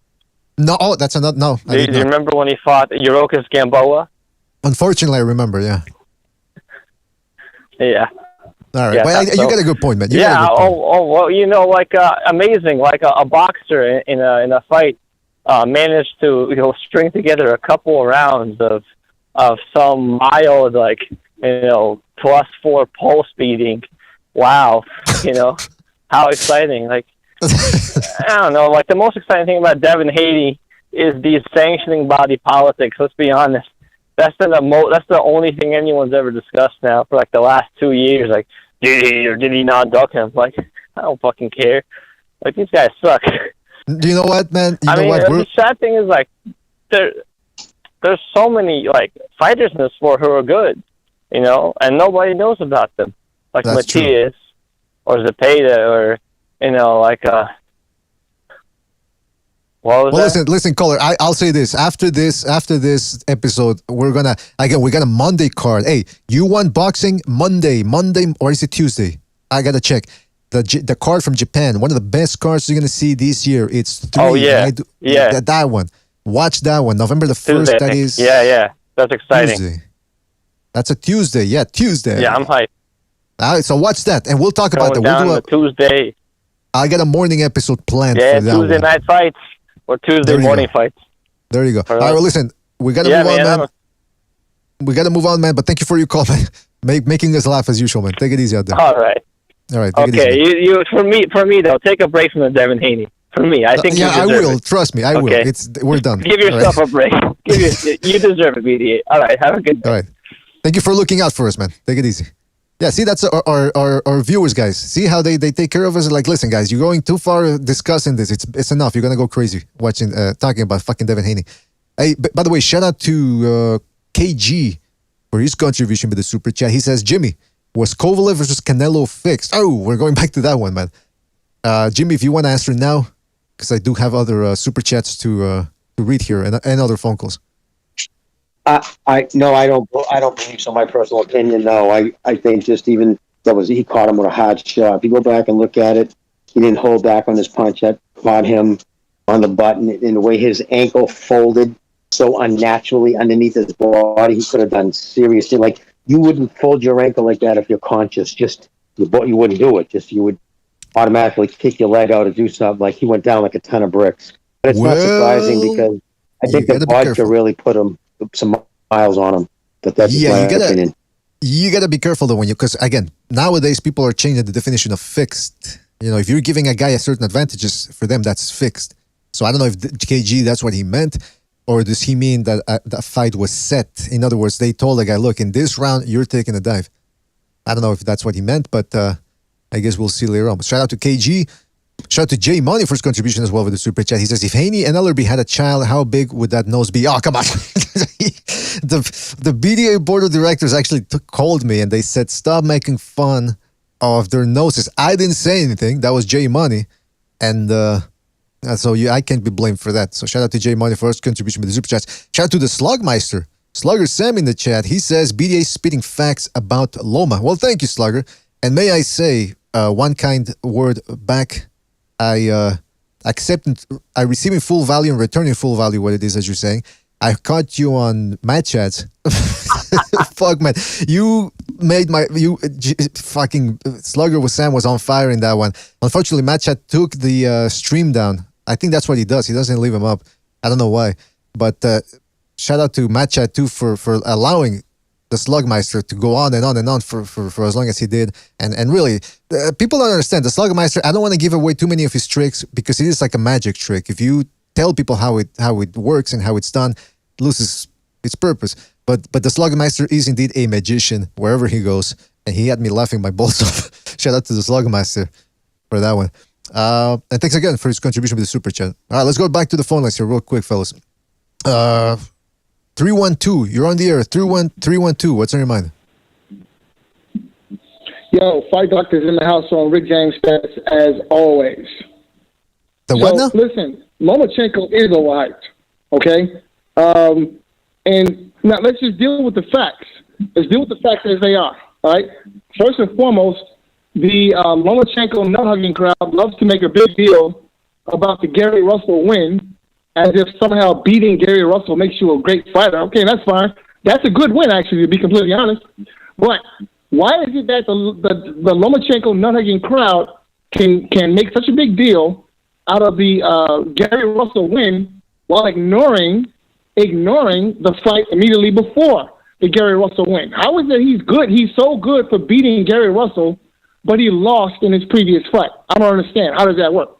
Well, let me ask you this. Which one is it? Well, let me ask you this: who would you have if the Salido fight, if the Salido fight would have happened, like right after the Salido fight, and then they say, you know what, we're making the Gary Russell Jr. fight? Who would you have picked? If you would have looked at the Salido fight, just the Salido fight alone? Who would I have picked? I probably would have picked Gary Russell Jr. To be completely honest. There you go. But listen, but that's hypothetical, right? And I didn't call in to deal with the hypothetical. I didn't call in to talk about what ifs. I just want to talk about the facts as they are, because we can only judge a fight according to what he's done in the ring. And in fact, Lomachenko lost to Orlando Salido. That's a fact. When people try to make an excuse about the loss, it was only his second fight. And then to turn around in the same breath, but Lomachenko beat Gary Russell Jr., so that makes him a good fighter. Well, how is he such a good fighter for beating Gary Russell Jr. when he lost to Orlando Salido in his previous fight? Fact. So you're saying, let me just get this straight. Can I just ask? So just to clarify, so you're saying because a guy loses, he can't be as great as people want to make him out to be? What I'm saying is that I asked you a simple question, though. I asked you a question, though. Caller, sorry, I asked you a question. And I'm answering your question. We judge a fighter based on what he does in the ring. And unfortunately for the Lomachenko nut-hugging crowd, losses count. So if we're going to credit him for the Gary Russell win, then we have to subtract for the Orlando loss. It's simple arithmetic, really. Okay. Well, hold on. We're judging a fighter. We're back to back. We're judging a fighter based on his merit, right? His abilities. That's what you're saying, right? And you yourself said we got to look at what happened in. Excuse me. You're interrupting me. Sorry. And you said we need to look at what happened in the ring as well. Well, what happened in the ring against Salido? Just break down the fight for me. Yeah, he lost. That's what happened. But how? How did he lose? Like, break down the fight. If you had to describe the fight, excuse me, you're talking over me. If you had to describe the fight to somebody, how would you describe it? If you had to describe the fight to somebody, because he got outfought by the better fighter. What happened? Give me a breakdown. Oh my God. Okay, so here's what happened. All right, so here's what happened. He fought the fight, and the judges decided that he did not do enough to win. That's what happened. What did you think it was a? All the excuses that goes out the window. I'm sorry, but no, I'm not trying to hear any excuses. It is what it is, except the loss. But hold on a second. You're saying excuses. What? Okay, but caller, hold on. You got to come down a little bit. You're very emotional here. You keep talking about the nut huggers and the excuses. Have I made any excuses so far? Have I said, well, he showed up with a bad hand, a torn pelvis, or something like that? It seems to me that you want to deal with. I asked you a question, caller. Yes or no? Right? Am I making caller? Yes or no? Did I make any excuses? Because you're the guy that said I don't want to hear any excuses. But who's making excuses though? This, that, and the third. All right, look, I didn't call in to discuss the hypotheticals. I called in to discuss the facts. I'm asking. Well, hold on, caller. Please, you said I don't want to hear any excuses, but I haven't made any excuses, have I? Just yes or no. Just indulge me. Yes or no. Have I made any excuses? Well, okay. So, here's what you've done. You brought up. How come he can't answer a yes or no question? I'm curious. Is it so hard, caller? Can you just answer the question, yes or no? Because you're acting like Daryl Brooks here. I don't know if you're familiar with Daryl Brooks, but that's how you're acting right now. Okay, well, that's your opinion. You're welcome to it. But again, I called in to discuss the facts. And that's why I asked you the facts. I asked you, how did the fight go? You go, he lost. Yeah, but how did he lose? He got outworked. And then you said,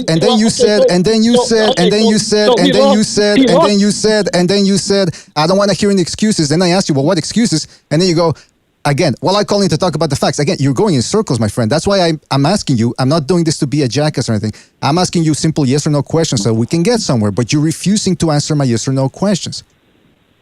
So how about you answer my questions? Can you do that? You think you're willing to do that? Okay, so look, listen. You may want to frame them as yes or no questions, but I answer the question the way I answer the question. Now, if you don't like the answer, I'm sorry.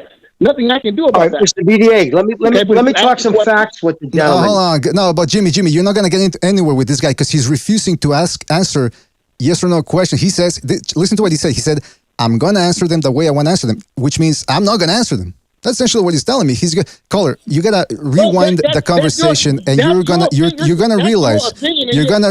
Listen, caller. There's one guy. There's one guy. There's one guy shouting here. There's one guy shouting. There's one guy refusing to answer questions, and that's you.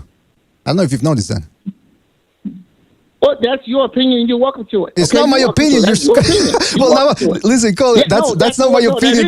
You are. Listen, caller. You are shouting. Caller. Again. Caller, you're shouting. You're shouting. You're not answering my questions. You're shouting. You're not answering my questions. And then you say, well, that's your opinion. But that's what you're doing. It's not my opinion. Anybody can hear that. I called in to talk about the facts. Now, it seems to me that between the two of us, the only person who wants to discuss the facts are me, because you're bringing up hypotheticals and you're offering me all these opinions, but you're very sure on facts. I asked you, how did the fight go? And you said he lost. I asked you, caller, I asked you, how did the fight go? You said he lost. I said, how did he lose? Then you said he lost a decision. And then you immediately say, I don't want to discuss hypotheticals. How is discussing what happened in a fight a hypothetical? You're insane, caller. I'm sorry. You're not answering. That's why you don't want to answer my questions, because you keep talking about the hypotheticals. And that's your opinion. Welcome to it. It's not my opinion. I know a crazy guy when it's not my opinion. I know a crazy guy when I hear one. You sound like Darrell Brooks Jr. All you need to do now, the only thing missing here is judicial jurisprudence. I'm a sovereign citizen. I'm a sovereign citizen. What else? I'm making a judicial correspondence here. That's what you're doing, caller. I asked you simple questions to keep it simple. I can't ask any more simple. My questions cannot get any simpler, and you refuse to answer them. This is insane. No, I did answer the question. You just don't like the answer. That's the problem. Because again, only one of us wants to talk about this guy's insane. Now here's the facts. Here's the facts. Lomachenko lost the Salido fight by unanimous decision. That's a fact. Now, my opinion, that's a fact. Now, you, on the other hand, wish to offer your opinions as if they have some type of meaning to the conversation. Repeat what I said. Repeat what I said. What was my opinion? What did I say that's my opinion? Your opinion is that I'm crazy. No, about the fight. Your opinion is that I refuse to answer your questions. When I answer your questions, no, you didn't. Do not like the answer. You did not answer the question. I'm sorry. Well, that's your opinion. And wait a minute. Is that all you're gonna say? You're just gonna say Loma lost, and every time I say something, that's just your opinion. That's all you're gonna say. That's all you've been saying since you've got here. And by the way, that's the other thing. And that's the other thing. And this is the other thing. And this is the other thing. You've consistently refused to answer my questions. You've gone in circles. And the only guy screaming and refusing to answer a guy's questions is you. I asked a simple question. Okay, you know what? Let's do this. Ask me a question. Ask you a question? You just asked me a question. Yeah. I called in to discuss the facts to remind the Lomachenko Nuttigan crowd, that Lomachenko indeed lost his second fight, all right, which was immediately before the Gary Russell Jr. win. And it's just amazing and a bit, to be completely honest with you, hypocritical how Lomachenko can get so much traction from the Gary Russell win, but at the same time, the Orlando Salido loss is ignored. But let's fast forward to recent memory, where a guy in Lomachenko loses to a guy in Teofimo Lopez, who at the time, 15-0, had beaten no one. Let me finish, because these are the facts, okay? These are the facts. Lomachenko loses to Teofimo Lopez. Teofimo Lopez, a guy who has beaten nobody prior to beating Lomachenko and has not beaten anyone since. All right, now get this. Okay. That's your opinion. See how that works? Okay. That's your opinion. You're right. You're right. It's my. I didn't hear any facts. I didn't hear any facts. I heard very few. I heard very few facts. I heard a lot of opinion. I heard he lost. Okay, but then a lot of opinion. I heard Teofimo didn't beat anybody. That's an opinion, a bad one at that. I heard you saying what else? He's a mediocre fighter. He fought a mediocre fight. A lot of opinions right there. I reject your claim. I reject your claims. I reject your claims because they are nothing but opinion. I reject your claims. I reject your claims. I reject your claims because they're nothing but opinions. I reject your claims because they're nothing but opinions. I reject your claims because they're nothing but opinions. But anyway, listen, I've wasted enough time with you. Let me just get Jimmy here and Gonzalo. Sorry about that, fellas, because I just wanted to expose how this guy doesn't answer any questions. He just keeps screaming. But I did want to give him a chance. Ask him. I won't ask him any questions. I'll just state some facts. Here's some facts. Yes, he lost to Salido, a fight that I guarantee you didn't see. But after that, he also went on to become a 3-division world champion faster than any fighter in the history of the sport. He won his first world title on his 3rd professional fight. He fought 11 current or ex-world champions in 18 fights and has already punched his ticket into the Hall of Fame in 18 fights. Those are facts. So why don't you tell me the fighters that you like who could match those facts? And I also want to state another fact. Sugar Ray Robinson, the greatest fighter of all time, had 18 losses. So who gives a shit about a loss? It's about the fight itself. And if you saw the fight, it was by the skin of his teeth on his 2nd pro fight. Name another fighter fighting today on his 2nd pro fight who could have fought Salido and wouldn't have got destroyed. And again, all those other things. Fastest 3-time world champion in the history of boxing. Those are facts. That's right. It wasn't his 2nd pro fight. Again, 3rd pro fight. 3rd pro fight. World champion. 3rd pro fight. The Lomachenko fan base knows about Lomachenko. That was not his 2nd pro fight. He had professional fights. I said his 3rd. It was over. Listen, why are you hopping on his 2nd? I said his 3rd pro fight. I'm going to repeat it again. His 3rd pro fight, I said. So you said I said something I didn't, then hopping on it. It was not his 3rd professional fight. It was his 7th professional fight. No, it wasn't. What's it? He became a world champion on his 3rd pro fight, and he became a 3-division world champion. Lomachenko does not know about their hero. It was his 7th pro fight when he beat Jerry Russell Jr., not his 3rd. No, it says here. Okay, hold on. Caller. Are you watching this? Caller, are you watching the screen? The stream? Yeah. I think you're counting the World Super Series of boxing fights. I think this is the record. 3rd fight, Gary Russell Jr. All right. So now the next question: what constitutes a professional fight? What constitutes a professional prize fight, and what differentiates a professional fight from an amateur fight? So are you going with the WBS thing? Are you going with the WBS thing? In the amateurs, because in the amateurs they wear headgear. No, they don't. They don't wear headgear. After 10 fights, at least here in Canada, after 10 fights, you don't wear headgear anymore. No, they wear headgear in the amateurs. No, they don't. They don't wear headgear. They don't. In the professional ranks, they don't. It's amazing how somebody can call himself the fight doctor. Meaning, you would think somebody that's smart or something, and he doesn't even know that the amateurs, they don't wear helmets, they don't wear headgear anymore. After you 10th fight, and you look at the Olympics, you look at the World Championships, there's a point where you don't wear headgear anymore. So again, caller, you want to harp on facts. That's a fact that you got wrong. But listen, we'll be magnanimous here, and we'll let that one go. But yeah, it was a 3rd fight. That's the way BoxRec lists it. That's the way Wikipedia lists it. So that's what it is. But listen, everything I said earlier, because you keep being disrespectful, calling us Lomachenko nut huggers and fanboys, indirectly or directly. But I'll tell you this: everything I said, I knew he was going to interrupt. I knew he was going to interrupt. How did I know he was going to interrupt? I might be psychic or a doctor, you could say, a psychic doctor. Everything I said stands about Lomachenko. This is a guy that will fight everybody. He doesn't trash talk.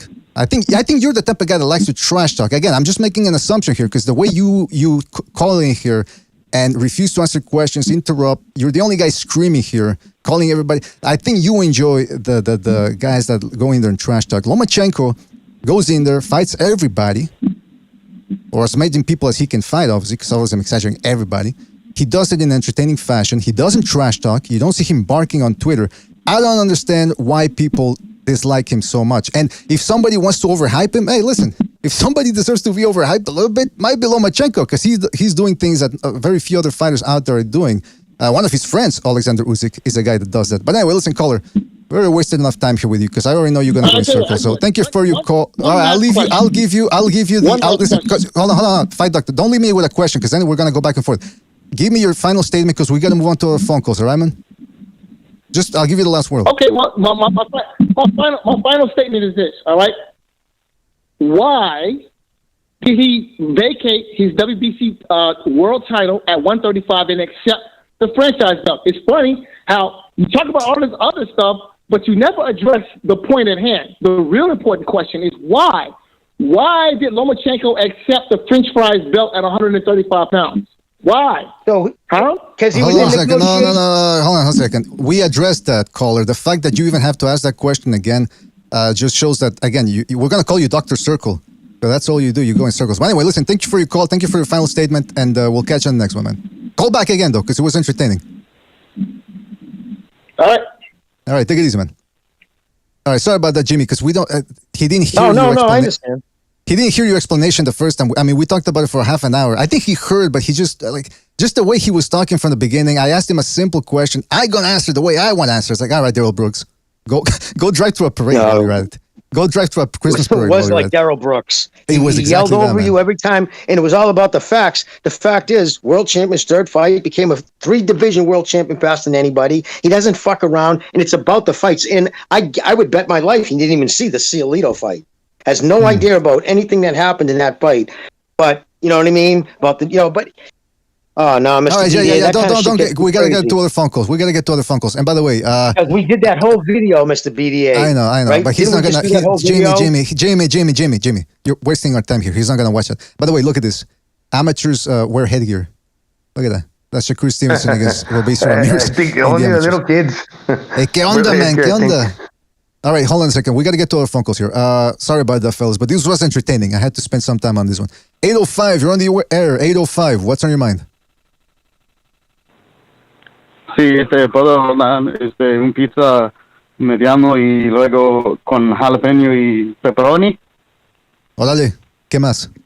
¿Qué más quieres? ¿Tacos? No, I'm just Souvlaki? It's a mock PvP. I don't know what the hell that bum doctor, come on. I've challenged that guy before, No, I challenged him before, he's saying I won't say anything in person. I said, well, we could settle in the street beefs, and that guy's still ducking me. So just ignore that bum. But why did it get to the point, though, where you actually you guys were calling each other out for a fist fight? Yeah, he's like, I can't trust a person with the profile picture. Well, you'll find out in person. Oh. But well, I mean, listen, I don't know. I don't know. Amok, you got to know. Amok, you should know that. You probably already know this. The guys that bark the most, like that guy does, just completely interrupting, screaming, shouting, avoiding questions. Those are the guys that don't expect a fight from them. They'll never fight. The guy that barks the most fights the least. They'll use the phrase opinion when they're detouring and deflecting. Absolutely. Same old story. Yeah. But anyway, what was on your mind, man? I like how some of these guys forget that when Loma lost, he lost against Solito using dirty tactics. And then they don't bring up the fact that Haney won with dirty tactics. Hey, that's a good point, man. Yeah, they don't bring that up, man. But again, though, that's your opinion, and they're excuses, hypotheticals. That's what he said. So that you can say that about anything. No mames. That's all I got to say to that. Órale, Amok, thank you for calling in, man. But yeah. I thought you were done. Sorry, I thought you were done, man. I don't know. I don't know if you were done, though.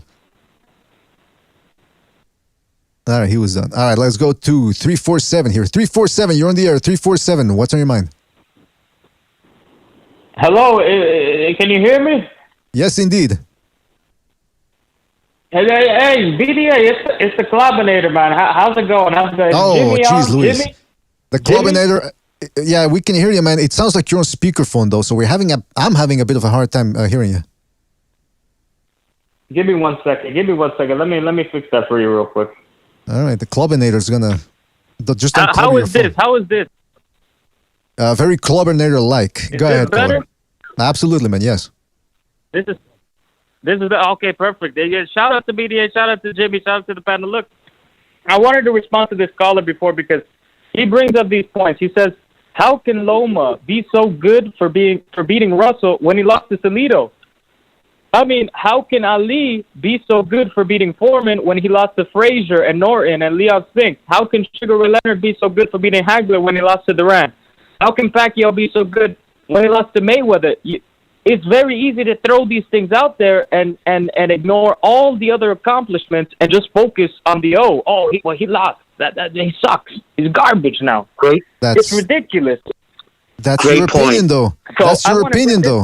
I want to bring this point to this caller. I hope he's listening. I would just want to list some names for you: Jimmy Berry, Joe Calzaghe, Kim Ji-won, Mihai Liu, Ricardo Lopez, Rocky Marciano, Terry Marsh, Floyd Mayweather Jr., Jack McAuliffe, Sven Otka, Dimitri Pirog, Harry Simon, Pichit Tipang Prachan, Edwin Valero, Andre Ward.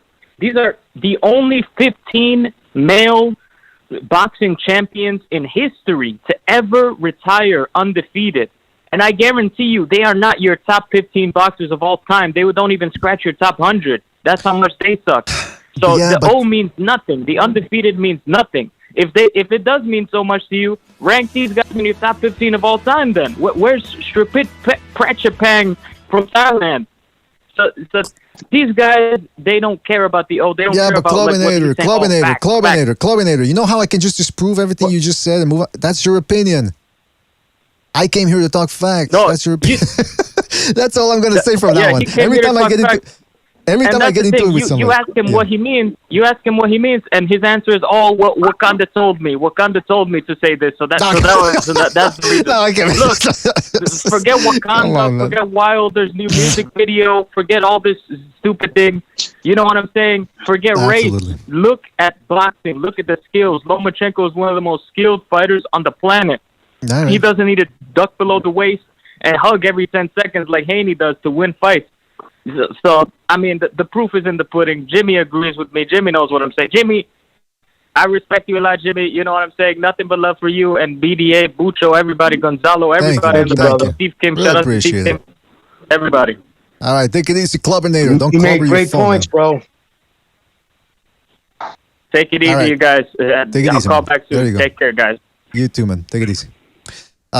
Fight Doctor says Salido already had 12 losses going to he calls him Lomachenko. So there you go. See, he's got something personal against Lomachenko. It's not just because you can't be. Listen, it's one thing to dislike a fighter or his style, or if you think that he's overhyped and you dislike that, that's fine. But the fact that he calls him Lomachenko, that he consistently goes in about the Lomachenko nut huggers, and then the fact that he's screaming and shouting and refusing to answer simple questions, and just like simple things to make discussions easier. Like, hey, listen, just answer me this question, blah, blah, blah. I'm not going to do it. That's indicative of a guy that's very angry. And listen, when you get angry over boxing this way, it's over something that's supposed to be enjoyable, and it's a sport on top of that. You get anger issues, man. And I don't know if... Is it me, or is it tend to always be the same fucking group that does that? That consistently calls in, doesn't let you get a word in edgewise, throws word salad around, denigrates one fight because of another fight, like it has anything to do with anything. It's just, and it's always the same group. Hold on, my nigga. Always. I was talking though. Damn. All right. I know, Jimmy. It's people like that call in, and that's why I was just trying to ask simple questions because I know where this is going. It's not the first lunatic that we've dealt with. Where could you just please tell me this, or you just answer this question? They go in circle. What was that, Jimmy? What was the song that Spinning Wheel? Who sang that song? Spinning Wheel. Da, da, da, da, da. What was it? Tina Turner did it. Wasn't it? Spin. I don't know. Keep on turning. Oh no, that's another song. Oh, that's Proud Mary. I was thinking something else. Spinning Wheel. I know what you're talking about. Shit. Anyway, that's what it goes. It's a circle. I know. I can't spend too much time going in circles. It gets boring after a while, man. Oh shit, we got more phone calls. Hold on a second. Let's go to. I think it's Boom Boom guy. 760. You on the air? 760. What's on your mind? Yeah, what's up, Boom Boom Guy? So yeah, I told you. Go ahead, Boom Boom Guy. What's up, man? So, can you hear me? Yeah. Okay. Yeah, I can hear you. I'm still at work, so I'm gonna try to make it quick. Yeah, I have no problem with Loma. Loma's gonna be a good win for Haney if he can overcome Loma. Haney needs a validation fight. He's not respected as an undisputed champion.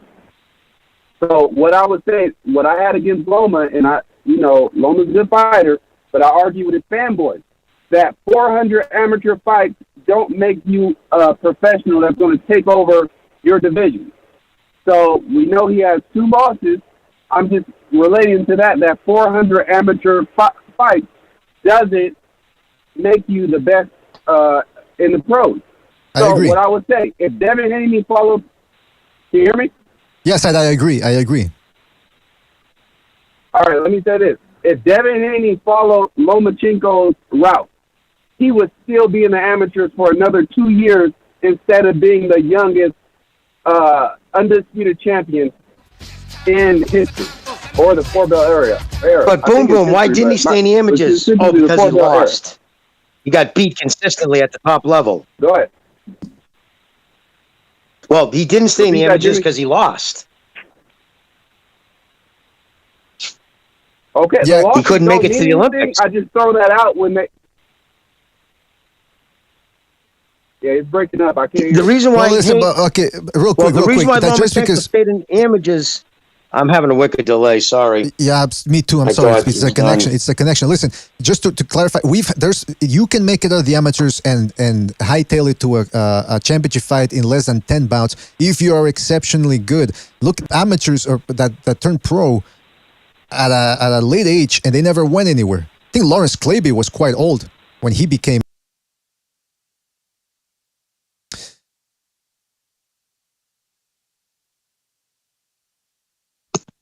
Mr. BD, I can't hear you. Were you there? Yeah, let me see. Hold on a second. I think we're back. Sorry about that. But now the phone lines are fucked up. So, yeah. All right, but listen. Oh, shit. I think we're out again. No, we're still back. It's a roller coaster. I can't take this, man. Hold on a second. All right. No. Can you still hear me, by the way? You guys let me know if you can hear me. Otherwise, I'm out. Yes, I can hear you. Because I can hear you. Yeah, I can hear you. Okay. The reason why I asked that is because I see the connection. It says red, then it goes green, then it goes red again. See, there you go. Yeah, it's fucking up again. Yeah. All right. I got to wait a little bit here. I got to wait because it keeps going off and off. On and off. In the images wasn't because he was middling around. Maybe you need stronger internet since you got a lot of stuff going on. A lot of systems open. Maybe, I don't know. Or maybe you have strong already. It's not that, Gonzalo. But go ahead, Jimmy. No, I was just going to say, it wasn't like he stayed in the amateurs middling around at the Nationals. He won 2 gold Olympic medals. He stayed at the amateurs because he was competing and dominating at the world level and winning at the best at that, representing... To be... Lomachenko lost twice, therefore... he's not as good as people make him out to be. But that's what I was trying to ask him about the context of the fight, but he just refused to answer. I just said, okay, how did he lose? Because you can have losses, but if all your fights are razor close, hey, eventually, maybe once in a while, a fight's not going to go your way. And the caller said, the greatest fighters of all time have lost their first fight. Bernard Hopkins lost his first or second fight. Marcus lost his first or second fight. Pacquiao, Sorangvisai. Many fighters have lost their first few fights and still came back to be Hall of Famers. And some of the greatest fighters, and most are maybe like a Sweet Pea Whitaker, man. That dude only fought like 30-something times. Sugar Ray Leonard. Sugar Ray Leonard fought great figers. Lomachenko also fought really good fighters too. Sorry about that, man. I have to sorry about that. I have to interrupt because the internet is really acting up on me today. So we're gonna have to end it short. We've been on for 3 hours, more than I intended. But so we're gonna have to end it short, cut it short. Sorry about Plutonium Loach for his contribution with the super chat. He says that dude. You're taking predictions, PDA, or you just wanted to hear about it? We gotta go, man. That's the thing, though, because this shit's breaking up. Hold on a second. I'll be right back. Yeah, because these guys can't hear me. All right, real quick, man. Sorry for the connection issues here. We do have to go. Sorry to whoever was on the line who was gonna call in. I apologize. Shout out to Plutonium Loach for his contribution to the super chat. He says the dude probably has a Haney blow-up doll. I mean, it's probably very sticky at this point, if you ask me. Or he's probably got a picture of Lomachenko on his wall with a bunch of knives sticking into it. So shout out to Plutonium Loach. I think he's onto something. Hold on a second. There was another... shout out to LT in the chat. Shout out to LT. Haven't seen him in a while. Shout out to LDBC's Most Wanted for his contribution to the super chat. He says, Saludos panel and BDA. Can everyone take a second to thank the great Al Heyman for all he's done for boxing? Sarcasm. I mean, I tell you something. This PBC being dismantled, it should happen one of these days because these fighters need to fight. So anyway, listen, fellas, thanks to you so much for joining us. Really appreciate it. We got to go for these connection issues are kicking my ass. Thanks again to everybody that joined, everybody that called in, everybody that donated the super chat. Shout out to everybody in the chat. I'm talking about Slugger Sam, the Slugmeister, Super Sardonic, Jump Tube, Carlos, Wise Guy, Knockout Net, Some Rando, Pugilism. If I forget anybody, it's because we got to go. Shout out to Jimmy and Gonzalo for joining us as well. Really appreciate it. We'll catch you on the next one, fellas. Take it easy. Thanks for watching.